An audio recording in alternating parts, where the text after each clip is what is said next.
2 அல்லது அதற்கு மேற்பட்ட மாநிலங்களுக்கு பொதுவான உயர் நீதிமன்றம் வழங்கும் அரசியலமைப்பு திருத்த சட்டம் எது?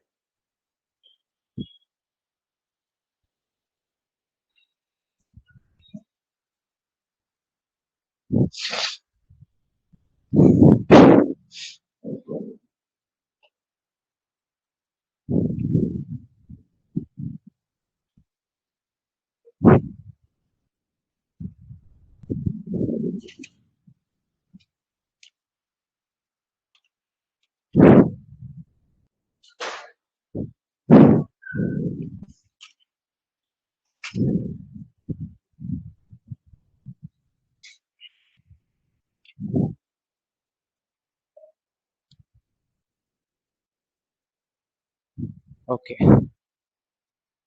7th constitutional amendment act. சரியா?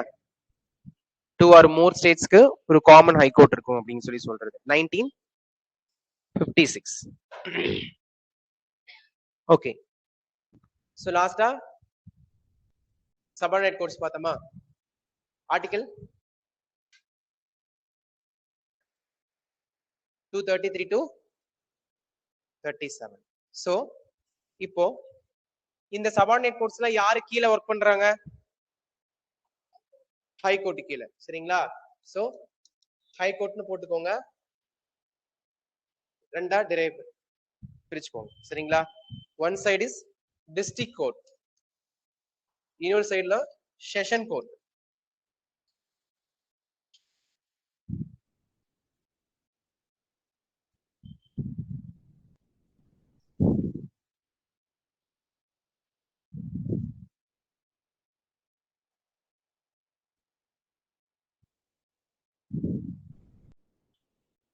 Okay fine. சோ இந்த டிஸ்ட்ரிக்ட் கோர்ட்ஸ் அப்படிங்கிறது எந்த மாதிரி விஷயங்களை டீல் பண்ணுவாங்கன்னு பார்த்தோம்னா, அந்த மாவட்டங்களுக்குள்ள இருக்கக்கூடிய சிவில் சைடு இருக்கக்கூடிய எல்லா விஷயத்தையும் நமக்கு டிஸ்ட்ரிக்ட் கோர்ட்ஸ் வந்துட்டு டீல் பண்ணுவாங்க. இதே சேமஸ் அப்படியே நம்ம அங்க வந்துட்டு செஷன் கோர்ட் பார்த்தோம்னா, செஷன் கோர்ட் என்ன பண்ணுவாங்கன்னா நமக்கு கிரிமினல் சைடு இருக்கக்கூடிய விஷயங்கள்லாம் நமக்கு ஹேண்டில் பண்ணுவாங்க. சோ இந்த டிஸ்ட்ரிக்ட் கோர்ட் கீழே இருக்கக்கூடிய அதர் கோர்ட்ஸ் என்னன்னு பார்த்தோம்னா subordinate judges court. So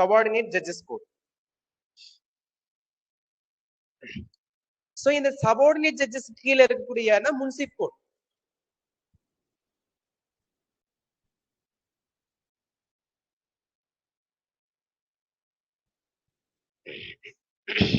so next criminal side போட்டோமா?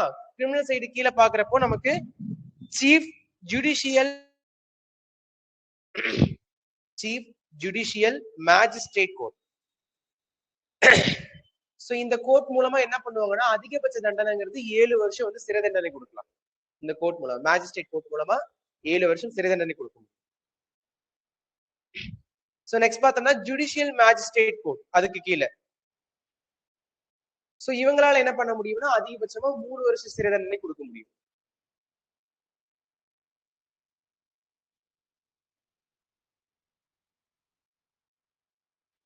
ஓகே, சோ இந்த 2 கோர்ட்டால மரண தண்டனை வழங்க முடியுமா?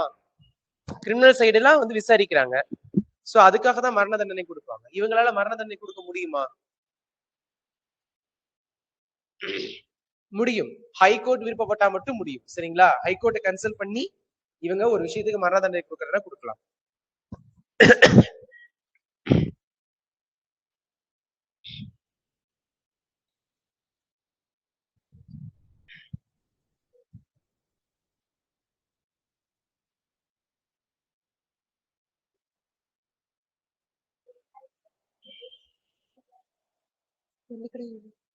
ஒரு ஹைகோர்ட் 1 or 3 ஸ்டேட் இருக்கலாம்.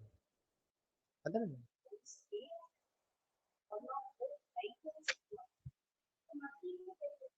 மதுரையில ஹைகோர்ட் இருக்கு. வேற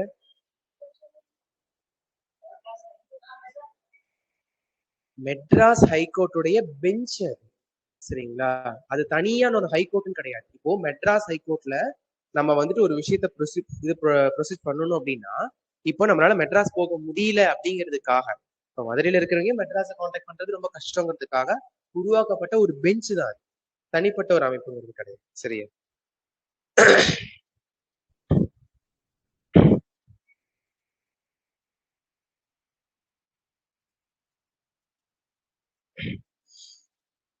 ஓகே. சோ நமக்கு டிஸ்ட்ரிக்ட் ஜட்ஜஸ்க்கு அதாவது டிஸ்ட்ரிக்ட் கோர்ட்ஸ்க்கு இருக்கக்கூடிய பவர்ஸ் என்னன்னு பார்த்தோம்னா மேஜிஸ்ட்ரேட் கோர்ட் மூலமா 7 வருஷம் சிறை தண்டனை கொடுக்கும்.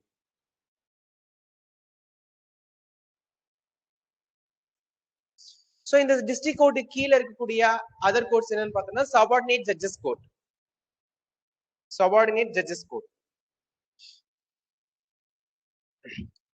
சோ இந்த சபார்டினேட் ஜட்ஜஸ் கீழ இருக்கக்கூடிய munsif court.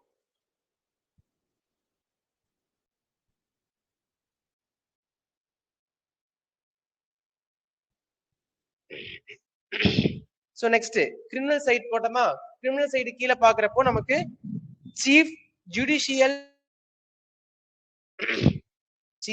Judicial magistrate court.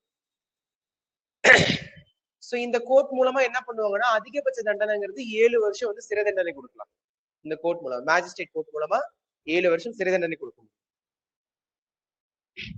So next பார்த்தோம்னா ஜுடிஷியல் மேஜிஸ்ட்ரேட் கோர்ட் அதுக்கு கீழே.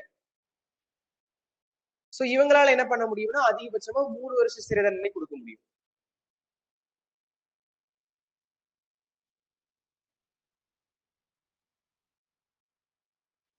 ஓகே. சோ இந்த 2 கோர்ட்டால மரண தண்டனை வழங்க முடியுமா? கிரிமினல் சைடு எல்லாம் வந்து விசாரிக்கிறாங்க. சோ அதுக்காக தான் மரண தண்டனை கொடுப்பாங்க. இவங்களால மரண தண்டனை கொடுக்க முடியுமா? முடியும். ஹைகோர்ட் விருப்பப்பட்டா மட்டும் முடியும். சரிங்களா? ஹைகோர்ட்டை கன்சல்ட் பண்ணி இவங்க ஒரு விஷயத்துக்கு மரண தண்டனை கொடுக்கறதா கொடுக்கலாம்.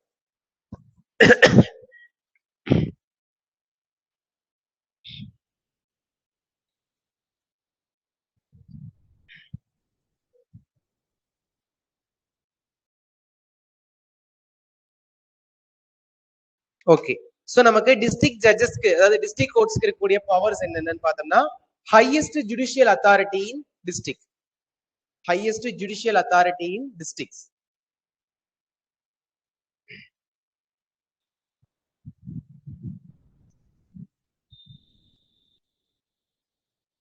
Okay.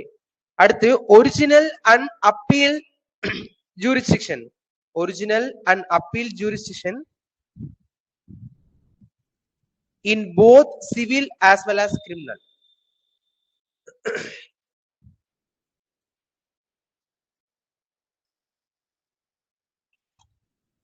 With the civil cases, he is known as the district judges. With the criminal cases, he is known as the session judges.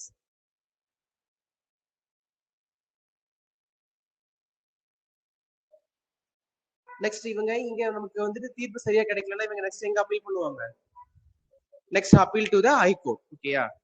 So இங்க இருந்து அப்பீல் பண்ண முடியும்.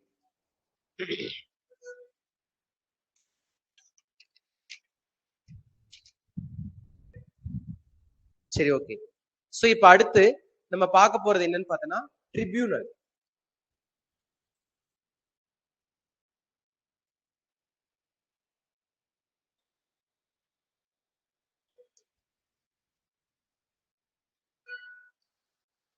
ட்ரிபியூனல் பத்தி பார்க்கணும். சரிங்களா?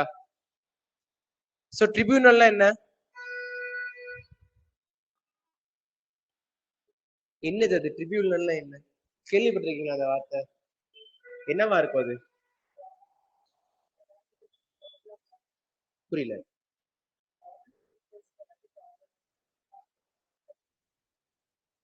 அவங்களுக்கு ப்ராப்ளம்னா அவங்களால ப்ராப்ளம்னா அவங்களுக்கு ப்ராப்ளமா அவங்களால ப்ராப்ளமா அவங்களுக்கு ப்ராப்ளம்னாவா அவங்களால ப்ராப்ளம்? சரி, ஓகே.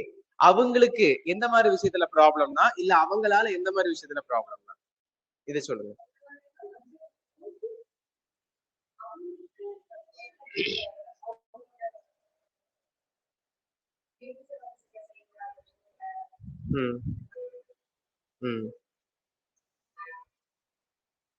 அதாவது அவங்களுடைய எக்ஸிகியூட்டிவ் ஆக்டிவிட்டீஸ்ல ஏதாவது பிரச்சனைகள் நடக்குது, முறைகேடுகள் நடக்குதுன்னா அதை நாம ட்ரிபியூனல் மூலமா கொஸ்டின் கேட்க முடியும். சரிங்களா? அவங்களால அவங்களால. சரியா? சோ அவங்களுடைய எக்ஸிகியூட்டிவ் விஷயங்கள்ல வந்துட்டு நம்மளால வந்துட்டு ஏதாவது கேள்விகள் எழுப்பணும் அப்படின்னா நம்ம ட்ரிபியூனல் மூலமா கேள்வி எழுப்பலாம். It is the one of the court. ஓகேங்களா? Tribunal is the one of the court. So what is mean by tribunal? எழுதிக்கோங்க. சோ ட்ரிபியூனல் அப்படின்னா a type of court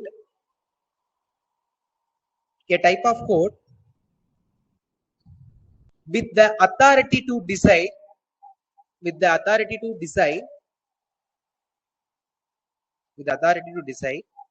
who is right in particular type of dispute or disagreement.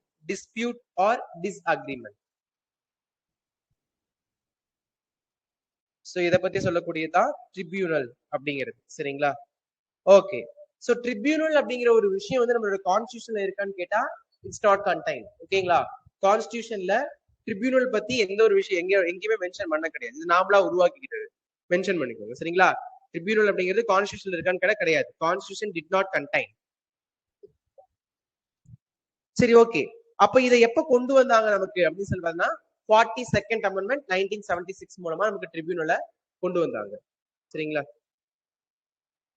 சரி, okay. இப்போ இது கான்ஸ்டிடியூஷன்ல எந்த பார்ட்ல இருக்கு? 14A இருக்கு. சரிங்களா? ட்ரிபியூனல்ங்கிறது 14A இருக்கு. சரி, ஓகே. சோ இதுக்கான ஆர்டிகல் இந்த எந்தெந்த ஆர்டிகலை டீல் பண்ணுது? 323A and B. ஓகேயா? இப்போ 323A அப்படிங்கிறது எந்த மாதிரி விஷயங்களை டீல் பண்ணுது?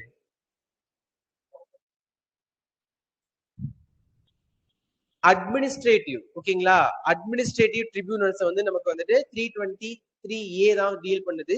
எந்த ஆக்ட் படி பார்த்தோம்னா administrative tribunal act in 1985.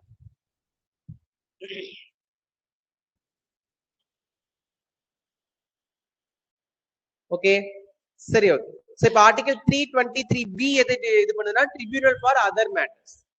அட்மினிஸ்ட்ரேஷன்னா 23A, B-னா வந்து அதர் மேட்டர்ஸ் வந்துட்டு டீல் பண்ணக்கூடிய. ஓகே, இந்த 323A பேஸ் பண்ணி ஒரு சில அமைப்புகள் இருக்கு. அந்த அமைப்புகள் தான் இந்த ட்ரிபியூனல் விஷயமா எல்லா மேட்டர்ஸையும் ஹேண்டில் பண்றது அட்மினிஸ்ட்ரேஷன் ரிலேட்டடா. சோ அதுல ஃபர்ஸ்ட் பார்த்தோம்னா CAT, central administrative tribunal. CAT, central administrative tribunal. So இது எதுக்காகன்னு பார்த்தோம்னா நமக்கு அட்மினிஸ்ட்ரேட்டிவ் ரிலேட்டடான மேட்டர்ஸை டீல்ஸ் பண்றதுக்காக. ஓகேயா? ஓகே. சோ இந்த அமைப்பு CAT அப்படிங்கிறது எப்ப செட்டப் பண்றாங்கன்னு பார்த்தோம்னா நமக்கு 1985ல செட்டப் பண்றாங்க. இதனுடைய பிரின்சிபல் பெஞ்ச் எங்க இருக்குன்னு பார்த்தோம்னா டெல்லியில இருக்கு. ஓகேவா? பிரின்சிபல் பெஞ்ச் இன் டெல்லி.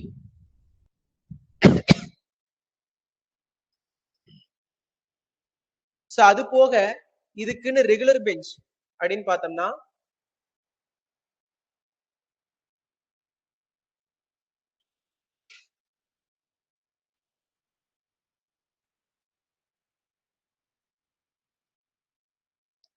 செவன்டீன் பெஞ்சஸ் இருக்கு இதுக்கு. சோ 17 பெஞ்சஸ்ல நமக்கு 15 வந்து பார்த்தோம்னா எங்கெங்கெல்லாம் ஹைகோர்ட் இருக்கோ அந்த ஹைகோர்ட்டுக்குள்ளேயே வந்து ஒரு 15 பெஞ்ச் வந்து ஒர்க் பண்ணிட்டு இருக்காங்க. இந்த 2 பெஞ்சஸ் வந்து எங்க இருக்குன்னு பார்த்தோம்னா ஒன்னு வந்து லக்னோ, இன்னொன்னு வந்து பார்த்தோம்னா ஜெய்ப்பூர்.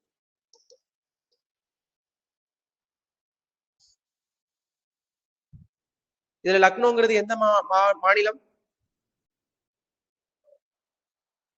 உத்தரப்பிரதேஷ். ஜெய்ப்பூர் ராஜஸ்தான்.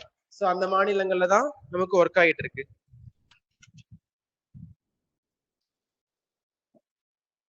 ஓகே. சோ இதனுடைய ஒரிஜினல் ஜூரிஸ்டிக்ஷன்ஸ் எங்க இருக்குன்னா பப்ளிக் சர்வன்ட். ஓகேவா? பப்ளிக் சர்வன்ட் மேல தான் இதோட ஒரிஜினல் ஜூரிஸ்டிக்ஷன் இருக்கு.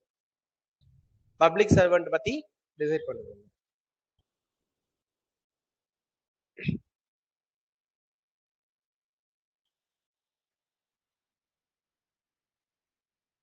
ஓகே. சோ இதோடைய ஜூரிஸ்டிக்ஷன் யார் மேல போட முடியாதுன்னு பார்த்தோம்னா பார்லிமெண்ட் ஸ்டாஃப்ஸ் மேல போட முடியாது, டிஃபென்ஸ் சர்வீஸ் மேல போட முடியாது. Parliament staffs, defence service, supreme கோர்ட்டுடைய ஸ்டாஃப்ஸ், இவங்க மேல என்ன பண்ணுவாங்கன்னா இந்த ஜூரிஸ்டிக்ஷனை கொண்டு போக முடியாது. ஒன்லி பப்ளிக் சர்வன்ட் மேல மட்டும்தான் கொண்டு போக முடியும். ஓகே, சோ இதோடைய காம்போசிஷன் இங்க வந்து எத்தனை பேர் ஒர்க் பண்றாங்க அந்த கேட் டிபார்ட்மெண்ட்ல பார்த்தோம்னா ஒரு சேர்மேன் பிளஸ் 65 மெம்பர்ஸ் ஒர்க் பண்ணுவாங்க. ஒரு சேர்மேன் பிளஸ் 65 மெம்பர்ஸ் வந்துட்டு நமக்கு இதுல ஒர்க் பண்றாங்க. சோ இவங்களுடைய குவாலிபிகேஷன், அதாவது இந்த சேர்மேனுடைய குவாலிபிகேஷன்ஸ் பார்த்தோம்னா status of high court judges, உயர் நீதிமன்ற நீதிபதி ஆகிற அளவுக்கு அவங்களுக்கு தகுதி இருக்கு.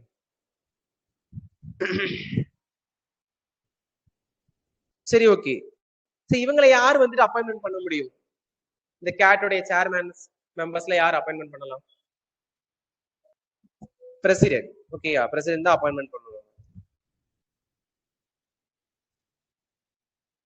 சோ இந்த இவங்களுடைய டென்யூர் பார்த்தோம்னா சேர்மேனுக்கு பாத்தீங்கன்னா 65 இயர்ஸ் ஆர் 5 இயர்ஸ். இது ரெண்டுல எது ஃபர்ஸ்ட் வருதோ அதுல அவங்கள எடுத்துருவாங்க. இதே இவங்களுடைய மெம்பர்ஸ் பார்த்தோம்னா 62 இயர்ஸ் ஆர் 5 இயர்ஸ்.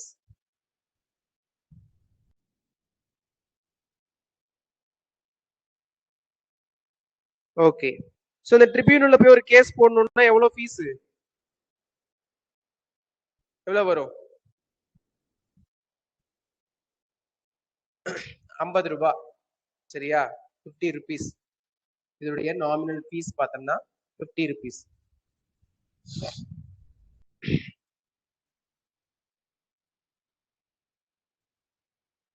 சரி, மத்த கோர்ட்லாம் பார்த்தோம்னா நம்ம வந்துட்டு கைது செய்யப்பட்டிருக்கோம் இல்ல நம்ம ஒரு வழக்கு தொடுக்கப்படுறோம்னா நம்ம வழக்குக்கு எதிராக வந்து வாதாடுறதுக்கு ஒரு லீகல் பர்சன் வேணும். சரிங்களா, ஒரு லீகல் பிராக்டிஸ் இருக்கக்கூடிய பர்சனை வச்சுதான் நம்மளால வாதாட முடியும்.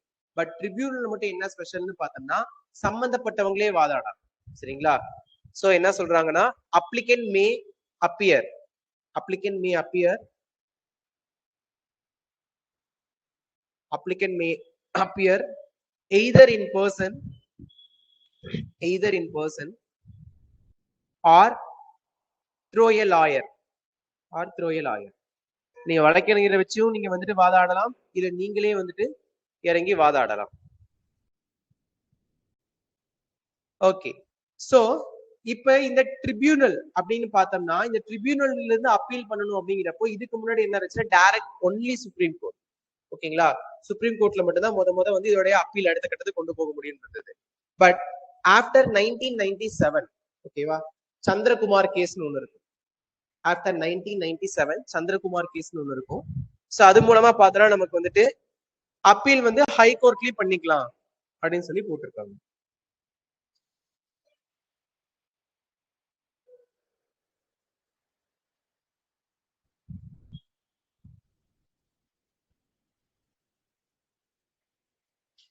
ஓகே, சோ இப்ப கேட் பார்த்தோமா, இப்ப நம்ம நெக்ஸ்ட் பார்க்க போறது SAT, SAT, SAT, state administrative tribunal.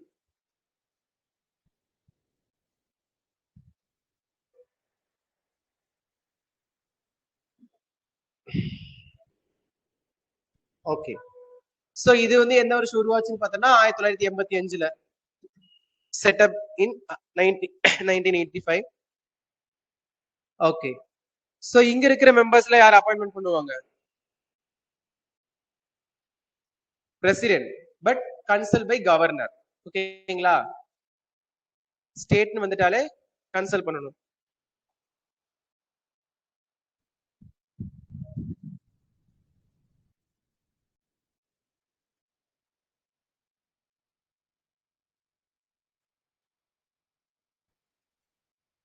Okay, next பார்த்தோம்னா JAT, JAT, joint administrative tribunal. Joint administrative tribunal.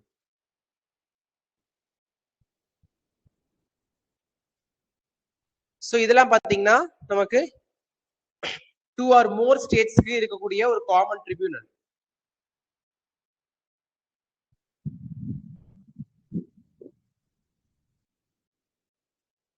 Okay, so இவங்களுக்கு அப்பாயின்மெண்ட் யார் பண்ணுவா?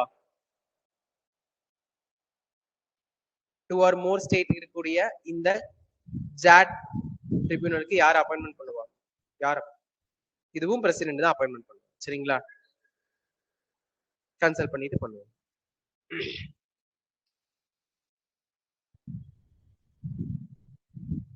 Okay. Next tribunal for other matters. Article என்ன? 323B, tribunal for other matters. So இவங்க எங்கெங்க இருக்கக்கூடிய cases எல்லாம் deal பண்ணுவாங்கன்னு பார்த்தோன்னா both state and central government ரெண்டு சைடுல இருக்கக்கூடிய கேசஸ்மே டீல் பண்ணுவாங்க. சோ இவங்க டீல் பண்றது என்னென்ன விஷயங்கள்ல பார்த்தோன்னா first one taxation. First taxation, second foreign exchange,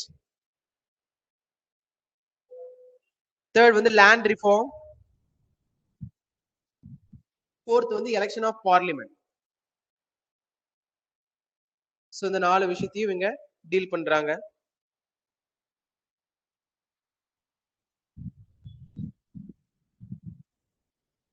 ஓகேயா? சோ இதுதான் ட்ரிபியூனல் அப்படிங்கிறது. ட்ரிபியூனல்ங்கிறது ஒன் ஆஃப் த கோர்ட். ஓகேங்களா? அட்மினிஸ்ட்ரேட்டிவ் ரிலேட்டடா வந்துட்டு பப்ளிக் சர்வன்ட் மேல நம்ம வந்து வழக்கு தொடுக்கலாம். சரிங்களா? சரி, ஓகே. நெக்ஸ்ட் பாத்தீங்கன்னா ஜுடிஷியல் ஆக்டிவிசம். ஓகேங்களா? Judicial activism.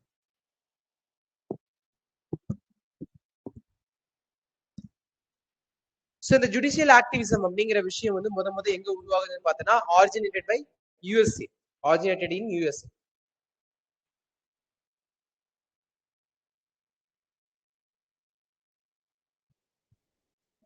சோ இந்த ஜுடிஷியல் ஆக்டிவிசம் அப்படிங்கிற விஷயத்தை வந்துட்டு யார் வந்துட்டு காயின் பண்றாருன்னா ஆர்த்தர் அப்படிங்கிறவர் தான் யூஎஸ்ஏல காயின் பண்றாரு.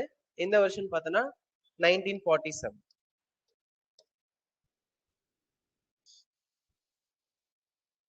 ஓகே. சோ இந்த ஜுடிஷியல் ஆக்டிவிசம் இந்தியாவில எப்போ வந்துச்சுன்னு பார்த்தோம்னா 1970யோட மிட்ல வந்துச்சு. சரிங்களா? 1970யோட மிட்ல வந்துச்சு.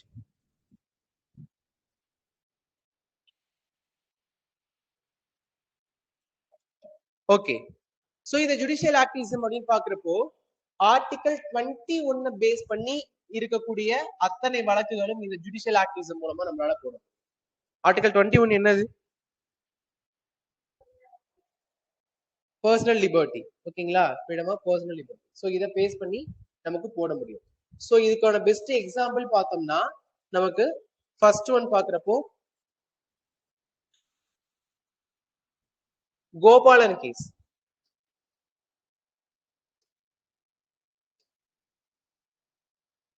Next Maneka Gandhi. So Gopalan case எந்த வருஷம்?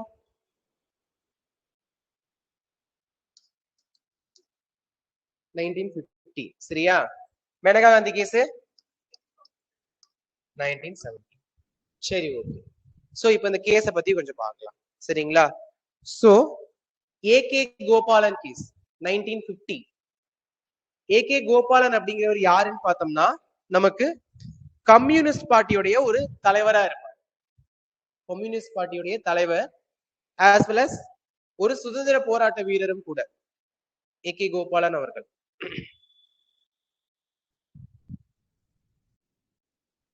சோ இந்த ஏகே கோபாலன் கேஸ் பாக்குறதுக்கு முன்னாடி நமக்கு ரெண்டு விஷயம் தெரிஞ்சிருக்கணும். சோ ஒன்னு பார்த்தோம்னா நமக்கு பிரெவென்டிவ் டிடென்ஷன் பத்தி தெரிஞ்சிருக்கணும், பிளஸ் கேவிஎஸ் ஃபார்மர்ஸ் பத்தி தெரிஞ்சிருக்கணும். சோ பிரெவென்டிவ் டிடென்ஷன்னா என்ன? முதல்ல எந்த ஆர்டிகல் கீழே வருது பிரெவென்டிவ் டிடென்ஷன்? 22 or 3? 22. ஓகே, 22. அதுல என்னத்த சொல்லியிருப்பாங்க 22ல ஆர்டிகல்ல?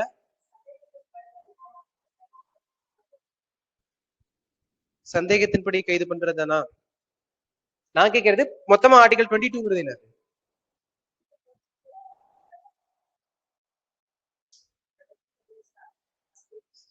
ஓகேவா?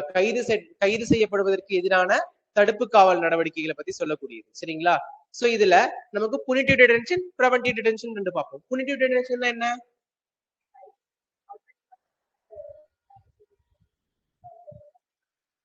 குற்றம் செய்யப்பட்டவர்கள் அப்படின்னு நிரூபிக்கப்பட்டவங்களை கைது செய்யறதுக்கான நடைமுறைகள் என்னவோ அதை பத்தினது, அவங்களுக்கான பாதுகாப்பு என்னவோ அது சரிங்களா. இதே பிரிவென்டிவ் டிடென்ஷன்னா சந்தேகத்தின் பேர்ல அரெஸ்ட் பண்றதுக்காக கொடுக்கப்படுறதுதான் பிரிவென்டிவ் டிடென்ஷன் அப்படிங்கிறது. சரியா? சோ பிரிவென்டிவ் டிடென்ஷனுக்கான ப்ரொசீஜர் என்ன? எப்படி பிரிவென்டிவ் டிடென்ஷன்?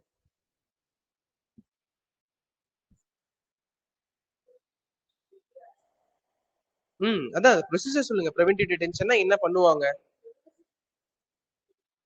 சரி, ஓகே. ரீசன்க்கே இன்ஃபார்ம் பண்ணிடணும். நெக்ஸ்ட்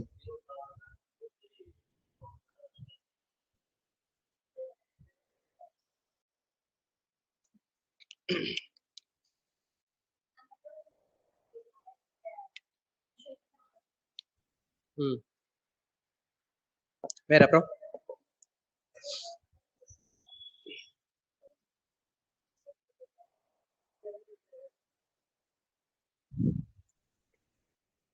அப்புறம்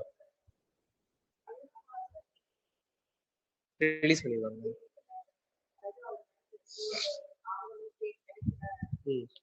சரி, நிரூபிச்சிட்டா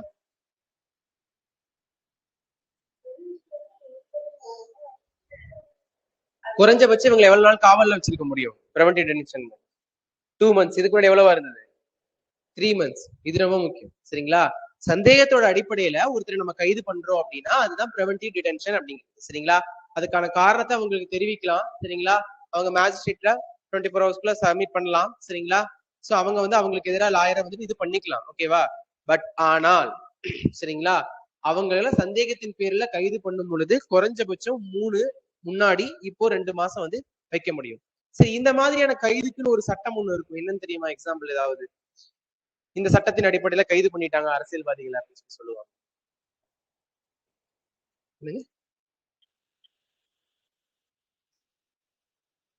அடிக்கடி சொல்லுவாங்க இந்த அரசியல இந்த அரசியல்வாதிகளை மட்டும் மெயின் அந்த சட்டத்துல கைது பண்ணிட்டாங்க.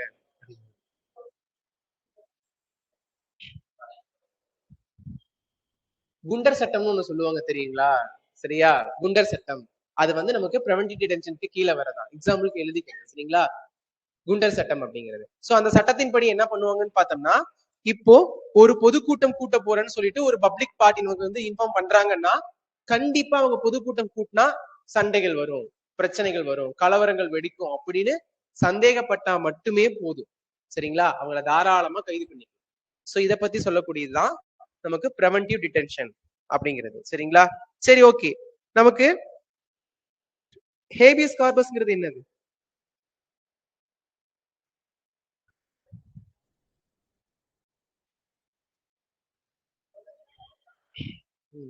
சப்மிட் பண்ணணும் அப்படிங்கிறது. அதாவது ஒருத்தர் வந்துட்டு சட்டத்திற்கு எதிராக கைது செய்யப்பட்டிருக்காங்க அப்படின்னா அந்த நபரை வந்துட்டு கண் முன்னாடி வந்துட்டு காமிக்கணும். சரிங்களா?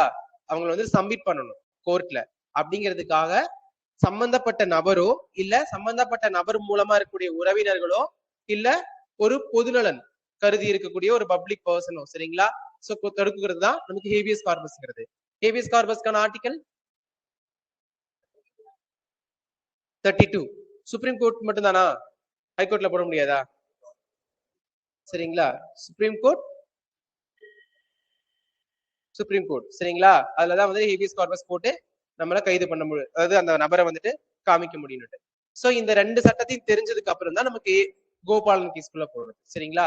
சோ கோபாலன் கேஸ்குள்ள போறப்போ கோபாலன் கேஸ்ல என்ன பண்றாங்கன்னு பார்த்தோம்னா அவரை கைது பண்றாங்க. கம்யூனிஸ்ட் தலைவரா இருக்கக்கூடிய அவரை கைது பண்றாங்க. சோ பிரிவென்டிவ் டிடென்ஷன் அப்படிங்கிற வார்த்தையை பயன்படுத்தி அவரை கைது பண்றாங்க. சரிங்களா?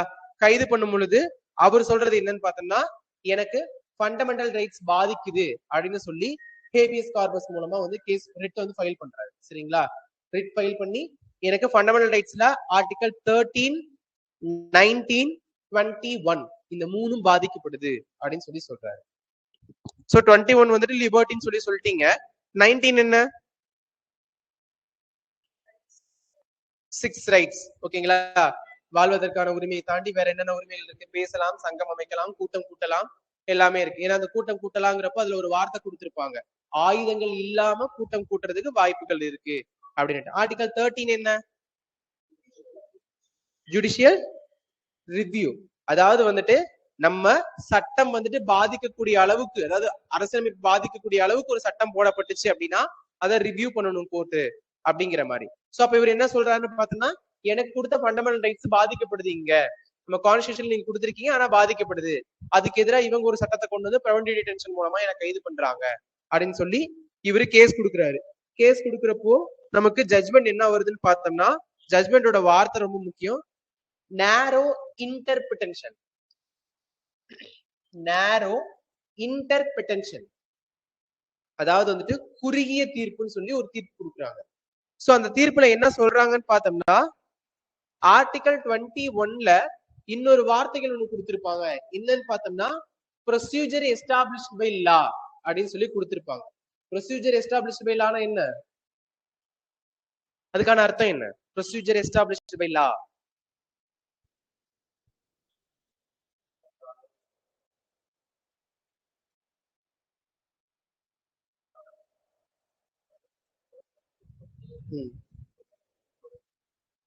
அதாவது ஏவி டைசி ஒண்ணு சொல்லியிருப்பாரு. என்ன சொல்லியிருப்பாரு? Rule of law. Rule of லாவுக்கும் ப்ரொசீஜர் ஆஃப் லாவுக்கும் என்ன டிஃபரெண்ட்?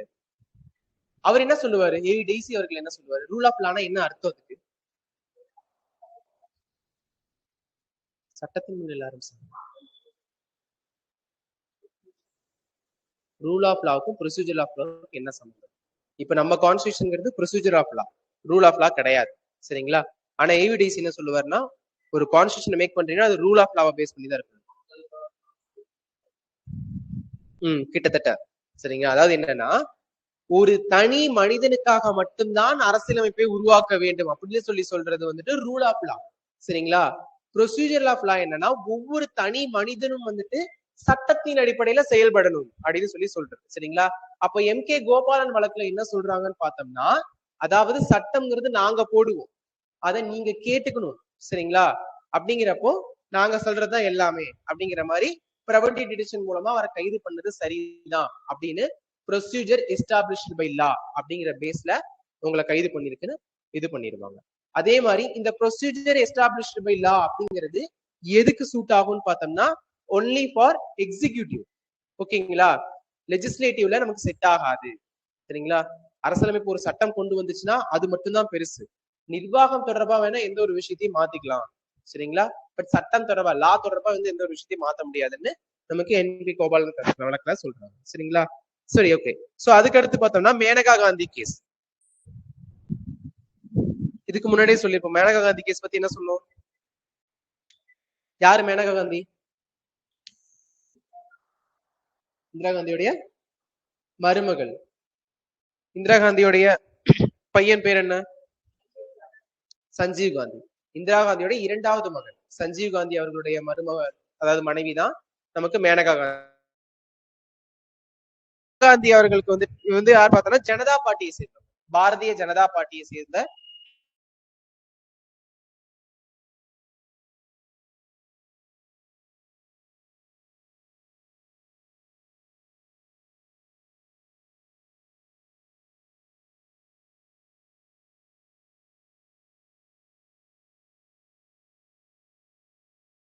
பாஸ்போர்ட் வந்துட்டு இஷ்யூ ஆகுது. அதுக்கு அடுத்து அவங்களுக்கு ஒரு லெட்டர் வருது. எப்பன்னு பார்த்தோம்னா 27/1977 27/1977ல அவங்களுக்கு என்ன ஆகுதுன்னு பார்த்தோம்னா, நமக்கு இந்தியன் கவர்மெண்ட்ல இருந்து செக்ஷன் 10ல சப்செக்ஷன் 3ல பார்ட் சில, அதாவது வந்துட்டு செக்ஷன் 10ல சப்செக்ஷன் சில பார்ட் சிக்குள்ள என்ன ஆகுதுன்னு பார்த்தோம்னா, உங்களுடைய பாஸ்போர்ட் வந்துட்டு முடக்கி வைக்கப்படுகிறது அப்படின்னு சொல்லி சொல்றாங்க. சோ உங்களுக்கு இந்த லெட்டர் எப்ப ரிசீவ் ஆச்சோ அன்னையில இருந்து 7 நாளுக்குள்ள நீங்க வந்துட்டு பாஸ்போர்ட்டை கொண்டு வந்துட்டு இங்க சப்மிட் பண்ணிடணும் நம்ம கவர்மெண்ட் கிட்ட அப்படின்னு சொல்லி ஒரு இது வருது. சோ நமக்கு என்ன பண்றாங்கன்னா, மேனகா காந்தி அவர்கள் செக்ஷன் 10 சப்செக்ஷன் 5க்கு கீழே கேள்வி கேட்கிறாங்க, எதனால என்னோட பாஸ்போர்ட்டை வந்து முடக்குறீங்க அப்படின்னு கேட்கிறப்போ, நமக்கு 6/7/1977, ஓகேங்களா? 6/7/1977ல கவர்மெண்ட் என்ன சொல்லுதுன்னு பார்த்தோம்னா, பொதுநலன் கருதி ஒரு விஷயத்த கவர்மெண்ட் பண்ணும் பொழுது அதுக்கான விளக்கம் கொடுக்க தேவையில்லை அப்படின்னு சொல்லி மேனகா காந்திக்கு ரிப்ளை பண்றாங்க. பொதுநலன் கருதி ஒரு சட்டத்தை வந்துட்டு அரசாங்கம் இயற்றும் பொழுது அதற்கான பதில வந்துட்டு சம்பந்தப்பட்ட நபருக்கு கொடுக்க தேவையில்லை அப்படின்னு சொல்லி கவர்மெண்ட் வந்து ரிப்ளை பண்ணும்.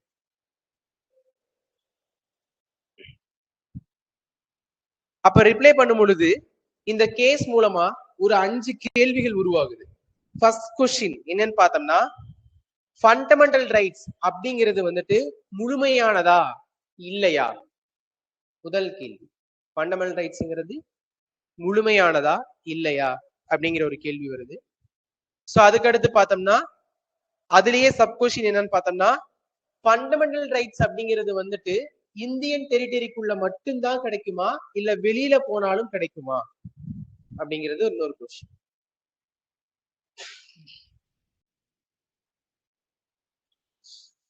Okay, next second question, article 21 base பண்ணி ஒரு சிட்டிசன் வெளிநாடு போலாமா வேணாமா, வெளிநாடு செல்ல முடியுமா முடியாதா அப்படிங்கிறது அனதர் கொஸ்டின். ஆர்டிகல் 21 பேஸ் பண்ணி ஒரு பர்சன் வெளிநாடு போலாமா வேணாமா?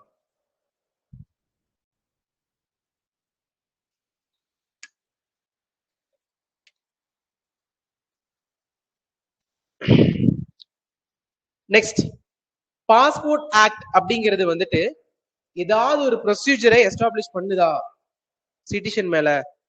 பாஸ்போர்ட் ஆக்ட் அப்படிங்கிறது ஏதாவது ஒரு ப்ரொசீஜரை சிட்டிசன் மேல எஸ்டாப்ளிஷ் பண்ணுதா அப்படிங்கிறது இன்னொரு கொஸ்டின்.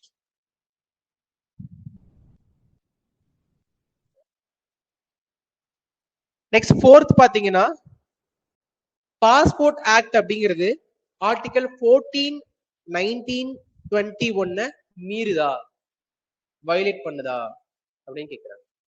பாஸ்போர்ட் ஆக்ட்ங்கிறது ஆர்டிகல் 14, 19, 21 வயலேட் பண்ணுதா?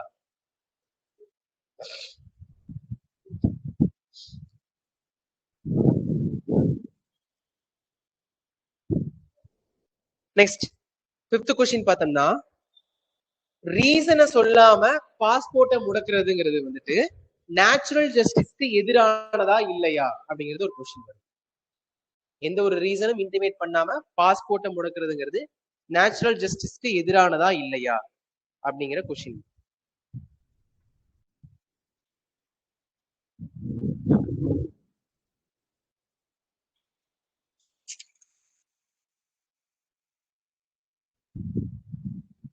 ஓகே, சோ இந்த கொஸ்டின்ஸ் எல்லாம் வந்துட்டு கவர்மெண்ட்டுக்கு எதிராக மேனகா காந்தி தொடுக்கும் பொழுது ஒவ்வொரு கொஸ்டினுக்கும் பதில் வருது.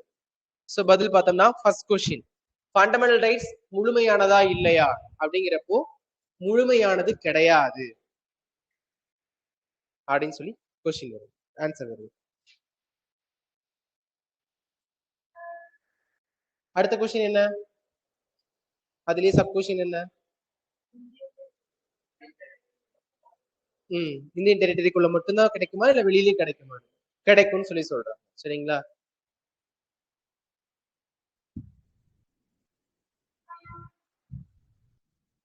ஓகே, அடுத்து நெக்ஸ்ட் கொஸ்டின், ஃபாரின் போக முடியுமா முடியாதா? முடியும் அப்படின்னு சொல்லி கவர்மெண்ட் சொல்றாங்க.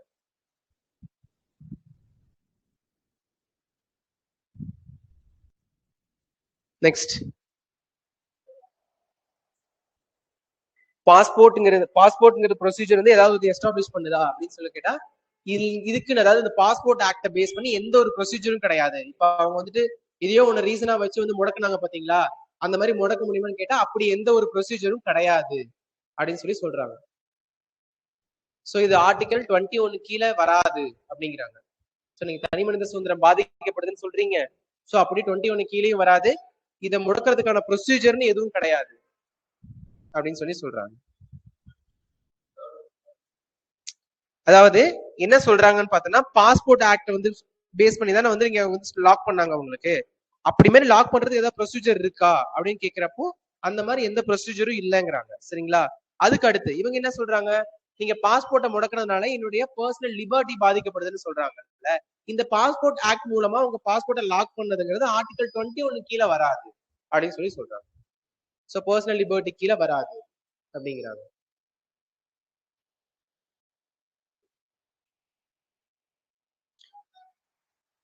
அடுத்த கொஸ்டின் என்ன? பாஸ்போர்ட் ஆக்ட்ங்கிறது 14, 19, 21 வயலேட் பண்ணுதான்னு கேக்குறாங்க. வயலேட் பண்ண கூடாது அப்படின்னு சொல்லிட்டு இங்கதான் ஒரு புது ரூலை கொண்டு வராங்க. ஏதாவதுன்னா கோல்டன் ட்ரையாங்கிள் மெத்தட்னு சொல்லி ஒரு மெத்தடை கொண்டு வராங்க. கோல்டன் ட்ரையாங்கிள் மெத்தட்ங்கிறப்போ ஆர்டிகல் 14, 19, 21 இதெல்லாம் ஒன்னோட ஒண்ணு இன்டர் கனெக்ட் ஆயிருக்கு அப்படின்னு சொல்லிட்டு கோல்டன் ட்ரையாங்கிள் மெத்தட் வந்துட்டு இதுல தான் கொண்டு வராங்க.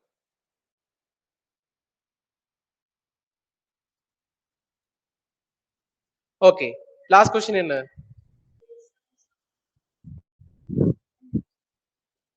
சோ எந்த ஒரு ரீசனும் சொல்லாம பாஸ்போர்ட்டை முடக்குனதுங்கிறது வந்துட்டு நேச்சுரல் ஜஸ்டிஸ்க்கு எதிரானதா இல்லையான்னு கேட்டிருக்காங்க. எதிரானது அப்படின்னு சொல்லி கவர்மெண்ட் சொல்லுது.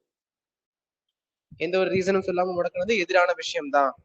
சோ இனிமே என்னன்னு பார்த்தோம்னா ப்ரொசீஜர் எஸ்டாப்ளிஷ்டு பை லாங்கிறது எக்ஸிக்யூட்டிவ்க்கு மட்டும் கிடையாது, லெஜிஸ்லேட்டிவ்க்கும் வரும்னு சொல்லி சொல்றாங்க. சரிங்களா?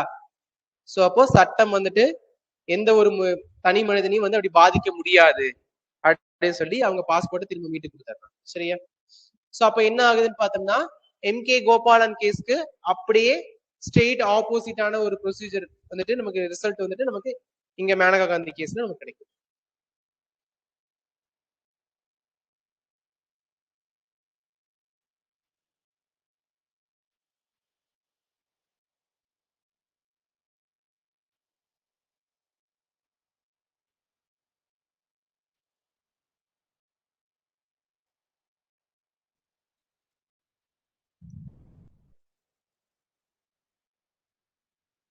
பிஐஎல் எங்க கேள்விப்பட்டிருக்கீங்களா?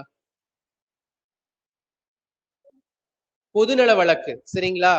பொதுநல வழக்கை பத்தி பார்ப்போம். சோ இந்த பொதுநல வழக்கு அப்படிங்கிறது நமக்கு வந்துட்டு எங்க உருவாச்சுன்னு பார்த்தோம்னா யூஎஸ்ஏ. Origin from USA. 1960ஸ்ல 1960களில் உருவாக்கப்பட்டது.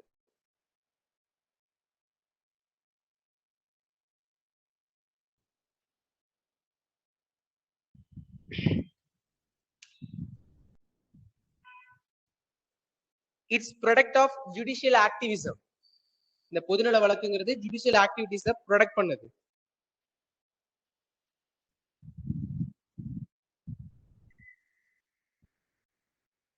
சோ இது எதுக்காக அப்படின்னு பாக்குறப்போ for justice reach the poor, ஏழைகளுக்கான நீதியை வழங்குறதுக்கான தான் இந்த பொதுநல வழக்கு அப்படிங்கிறது. சோ இந்தியாவில் இதை எப்ப இன்ட்ரோடியூஸ் பண்ணாங்கன்னு பார்த்தோம்னா 1980ஸ்ல.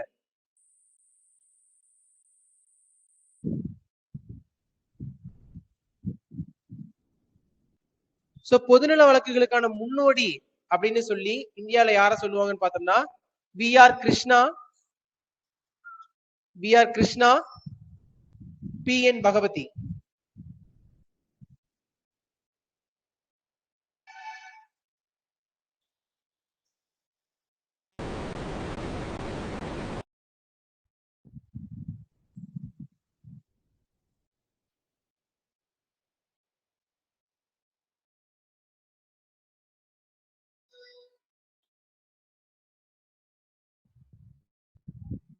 ஓகே, சோ பொதுநல வழக்கு யாரெல்லாம் தொடுக்க முடியும்?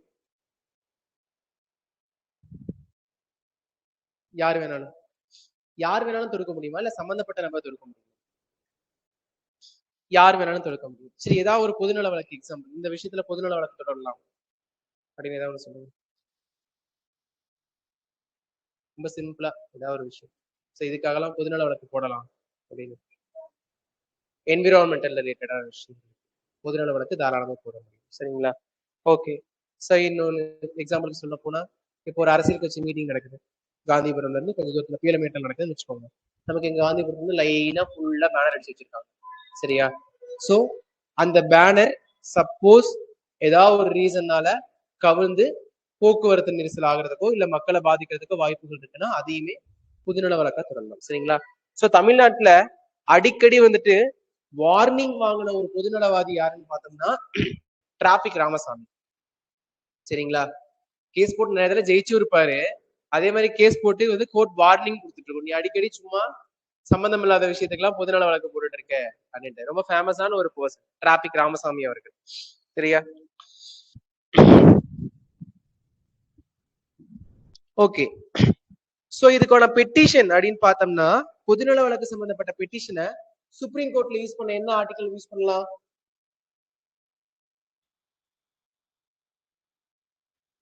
ஹை கோர்ட்ல யூஸ் பண்ண என்ன ஆர்டிகல் யூஸ் பண்ணலாம்? 226 புரியல, கேட்கல. 36 ரிட்டுக்கு என்ன ஆர்டிக்கலோ அதே தான் இங்கேயும். சரிங்களா? ஏன்னா ஒரு ரிட் என்னன்னு பாக்குறோம்னா, இப்ப ஹேவியஸ் கார்பஸ் எல்லாம் யூஸ் பண்ணும்போது கிட்டத்தட்ட அது ஒரு பொதுநல வழக்கு தான். சரிங்களா? சம்பந்தப்பட்ட நபர் போய் அதை வந்து கொடுக்கறது கிடையாது. இப்போ ஒரு பொதுநலவாதியே தெரிஞ்சதுன்னா அந்த கேஸை எடுத்து வாதாடலாம். சோ அப்போ ஆர்டிகல் 32 ஹை கோர்ட்டுக்கு, சரி சுப்ரீம் கோர்ட்டுக்கு, 226 ஹை கோர்ட்டுக்கு. சரிங்களா? பெட்டிஷனை அதுக்கு கீழே தான் கொடுக்கணும்.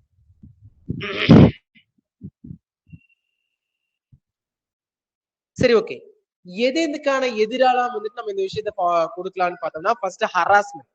ஹராஸ்மெண்ட்க்கு எதிரா நம்ம பொதுநல வழக்கு தொடரலாம்.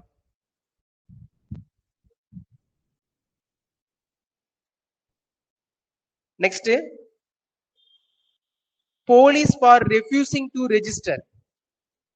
இதுக்கான அர்த்தம் புரியுதா? போலீஸ் ஃபார் ரெஃப்யூசிங் டு ரெஜிஸ்டர்னா கேஸ் எடுத்துக்க மாட்டாங்க. இப்போ ஒரு போலீஸ் டிபார்ட்மெண்ட் சம்பந்தப்பட்ட நபர் மேலேயே கூட நம்ம இந்த கேஸ் கொடுக்க முடியும். சரிங்களா? அப்படி கொடுக்குறோம்னா அவங்க அதை எடுத்துக்க மாட்டாங்க, அவங்க டிபார்ட்மெண்ட் அப்படிங்கறனால. சோ அந்த மாதிரி சூழ்நிலைகள்ல பண்ணலாம். நெக்ஸ்ட் பார்த்தோம்னா environmental pollution.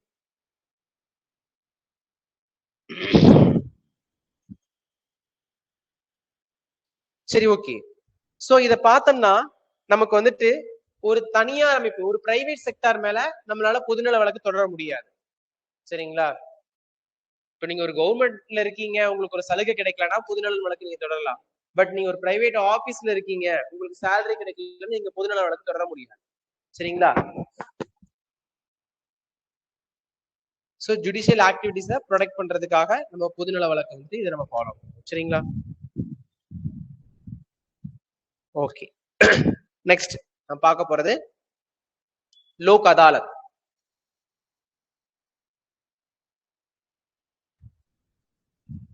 So Lok Adalat translate பண்ணுங்க பார்க்கலாம்.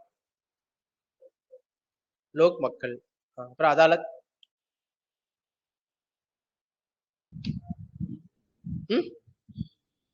நீதி, பாதியில நிக்குது வார்த்தை. நீதிமன்றம். ஓகேயா? மக்கள் நீதிமன்றம் லோக் அதாலத் அப்படிங்கிறது பீப்புள் கோர்ட்னு சொல்லி சொல்லுவாங்க.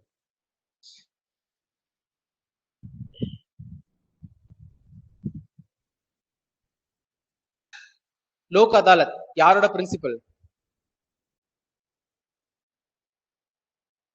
That system based on Gandhian principle. ஓகேயா? That system based on Gandhian principle.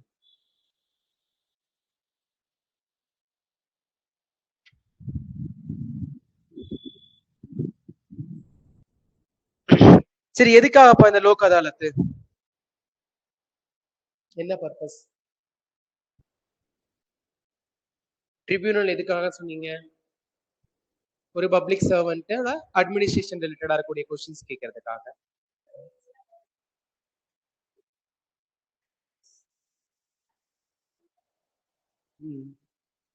ஈஸியா ஜட்ஜ்மெண்ட் கிடைச்சிடும். Okay, fine. டோர் ஸ்டெப்ஸ் வராது.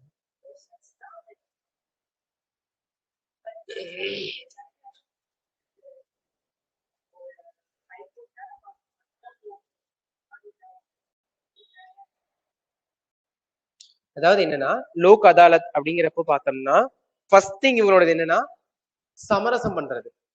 சரிங்களா? நிறைய கேஸ் பெண்டிங்ல இருக்கும், ஏகப்பட்டது. சரிங்களா? சோ அதெல்லாம் பேசி ஒரு ரெண்டு பார்ட்டிக்கு நடுவுல முன்ன சமரசம் பண்ணி வர்றதுக்காக தான் இது. சரிங்களா? இன்னொன்னு கேசஸ் வந்துட்டு ஓவரா அதிகமா பெண்டிங்ல இருக்கிறப்போ அந்த கேசஸ் எல்லாம் சீக்கிரம் முடிச்சு விடுறதுக்காக. ஒரு நாளைக்கு 100 கேஸ்னா 100 கேஸ் முடிச்சு விட்டுருவாங்க. சரிங்களா? அதுதான் லோக் அதாலத் அப்படின்னு சொல்லி சொல்லுவாங்க. சரிங்களா? First thing, parties agree to settle the dispute. Parties agree to settle the dispute. உங்களுக்கும் உங்க பக்கத்து வீட்டுக்காரங்களுக்கு வாய்க்கா தகராறு அப்படின்னா கிட்டத்தட்ட வந்துட்டு 20 வருஷமா அந்த வாய்க்கா தகராறு நீங்க ஹைகோர்ட்ல போட்டு இன்னும் கேஸ் செட்டில் ஆகலைன்னா வேற வழி இல்லடா நாமளும் முடிச்சுக்கலாம் அப்படின்னு ஒரு பேச்சுக்கு நீங்களே மறுபடியும் போய் இங்க லோக் அதாலத்துல முடிச்சுக்கலாம். சரிங்களா?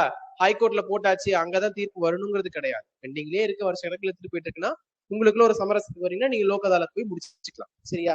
ஓகே. அடுத்து one party refer to the Lok Adalat. So இந்த ரெண்டு பேரும் போகணும்னு கிடையாது, ஒருத்தர் கூட போய் லோக் அதாலத்தை கனெக்ட் பண்ணலாம். அண்ட் தென் நெக்ஸ்ட் வந்து பார்த்தோம்னா தேர்ட் பாயிண்ட் வந்து கோர்ட் சாட்டிஸ்ஃபைடு. இப்போ ஹைகோர்ட்டோ ஒரு சுப்ரீம் கோர்ட்டோ வந்துட்டு இந்த கேஸ் இவ்வளவு தூரம் வந்துட்டு முக்கியத்துவம் கொடுத்து கொண்டு போகணும் இல்ல லோக் அதாலத்துல கொண்டு போய் முடிச்சு விட்டுறலாம்னா கோர்ட் சாட்டிஸ்ஃபைட் பண்ணா முடிச்சுக்குவாங்க. ஓகே. இப்போ லோக் அதாலத்துல ஒரு கேஸ் கொண்டு போறோம், நமக்கு வந்து ஒரு முடிவுக்கு வரல, அடுத்து ஃபைனல் அப்பீல் யாரு கொண்டு போலாம்? லோக் அதாலத்துல ஒரு கேஸ் போடுறோம், இப்ப நம்ம ட்ரிபியூனல்ல போட்டோம், ட்ரிபியூனல்ல போட்டா யாருக்கு எடுத்து கொண்டு போனாங்க? அடுத்த அப்பீல் சுப்ரீம் கோர்ட் மட்டும் தான் இருந்துச்சு. இப்ப ஹைகோர்ட் கொண்டு போயிட்டு சுப்ரீம் கோர்ட் கொண்டு போய்க்கலாம். சரியா? சரி, ஓகே. அதே மாதிரி லோக் அதாலத்துல நமக்கு வந்துட்டு ஒரு கேஸ் வந்து வருது அப்படின்னா அந்த கேஸ்ல ரெண்டு பார்ட்டிக்கு நடுவில் வந்துட்டு சாட்டிஸ்ஃபைட் ஆகல, அந்த தீர்ப்பு எடுத்துக்க முடியலன்னா ஃபைனல் அப்பீல் யார்ட்ட கொண்டு போக முடியும்? ஹைகோர்ட்டுக்கு, டிஸ்ட்ரிக்ட் கோர்ட்ஸ்க்கு. வேற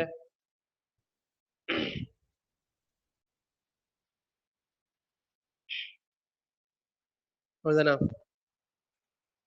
சோ லோக் அதாலத்துல ஒரு கேஸ் போட்டீங்க அப்படின்னா உங்களால அப்பீல் பண்ண முடியாது.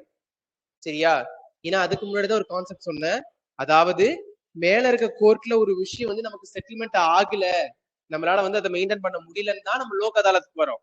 மறுபடியும் இங்க முடியல, மறுபடியும் இந்த கேஸ் அங்கேயே தூக்கிட்டு போக முடியாது. சரிங்களா? சோ லோக் அதாலத்துல ஒரு கேஸ் வந்துச்சுன்னா நோ அப்பீல்.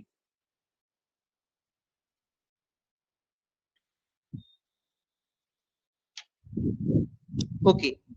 சோ நமக்கு லோக் அதாலத் அப்படிங்கிறதுன்னு பார்த்தோம்னா ஸ்டாச்சுரியா நான் ஸ்டாச்சுரியா? சட்டப்பூர்வமான அமைப்பா சட்டப்பூர்வமற்ற அமைப்பா? சட்டப்பூர்வமான அமைப்பா லோக் அதாலத்து? சோ 1987 வரை அது சட்டப்பூர்வமற்ற அமைப்பு தான். ஓகேங்களா? 1987ல தான் ஸ்டாச்சுரி ஸ்டேட்டஸ் வந்து கிடைக்குது லோக் அதாலத்துக்கு.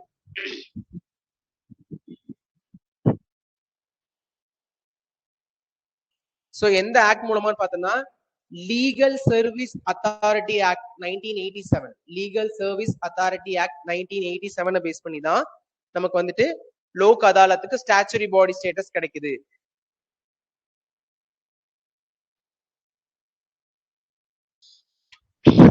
ஓகே. சோ நெக்ஸ்ட் பார்த்தோம்னா ஃபர்ஸ்ட் லோக் அதாலத் இந்தியாவுல எந்த மாநிலத்துல கொண்டு வந்தாங்க? குஜராத். ஓகேங்களா? ஃபர்ஸ்ட் லோக் அதாலத் எஸ்டாப்ளிஷ் பண்ணது வந்து குஜராத்ல.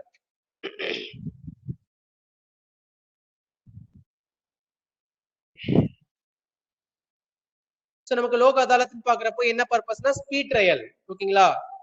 சீக்கிரமா பேசி முடிச்சிருவாங்க. Next directly interact with the judges.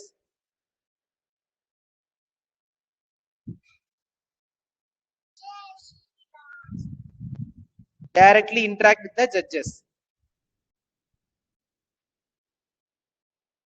So நமக்கு இந்த லோக் அதாலத் வந்ததுக்கு அப்புறம் தான் அடுத்தடுத்து சின்ன சின்ன கோர்ட்னு சொல்லிட்டு ஃபர்ஸ்ட் வந்து ஃபேமிலி கோர்ட் 1984ல வருது. Family court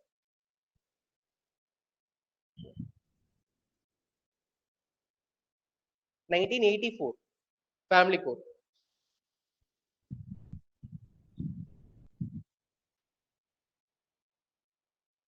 next mobile court 2008ல மொபைல் கோர்ட்.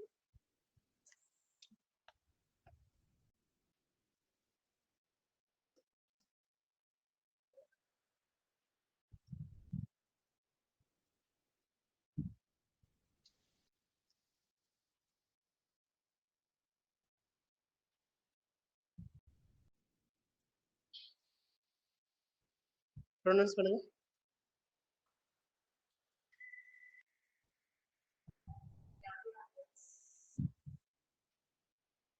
மனசுல படிக்க சொல்ல, வாயத்துக்கு படிக்க சொல்ல.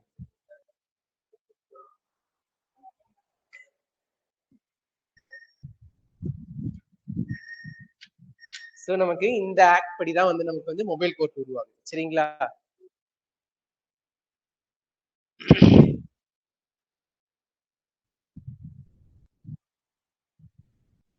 உங்களுக்குலாம் இந்த வாழைப்பழம் வலிக்கு விழுந்து வாலிபர் உயிர் ஊசல்லாம் வராதா வாயில? அதெல்லாம் வந்துச்சுன்னா இது நல்லா வரும்.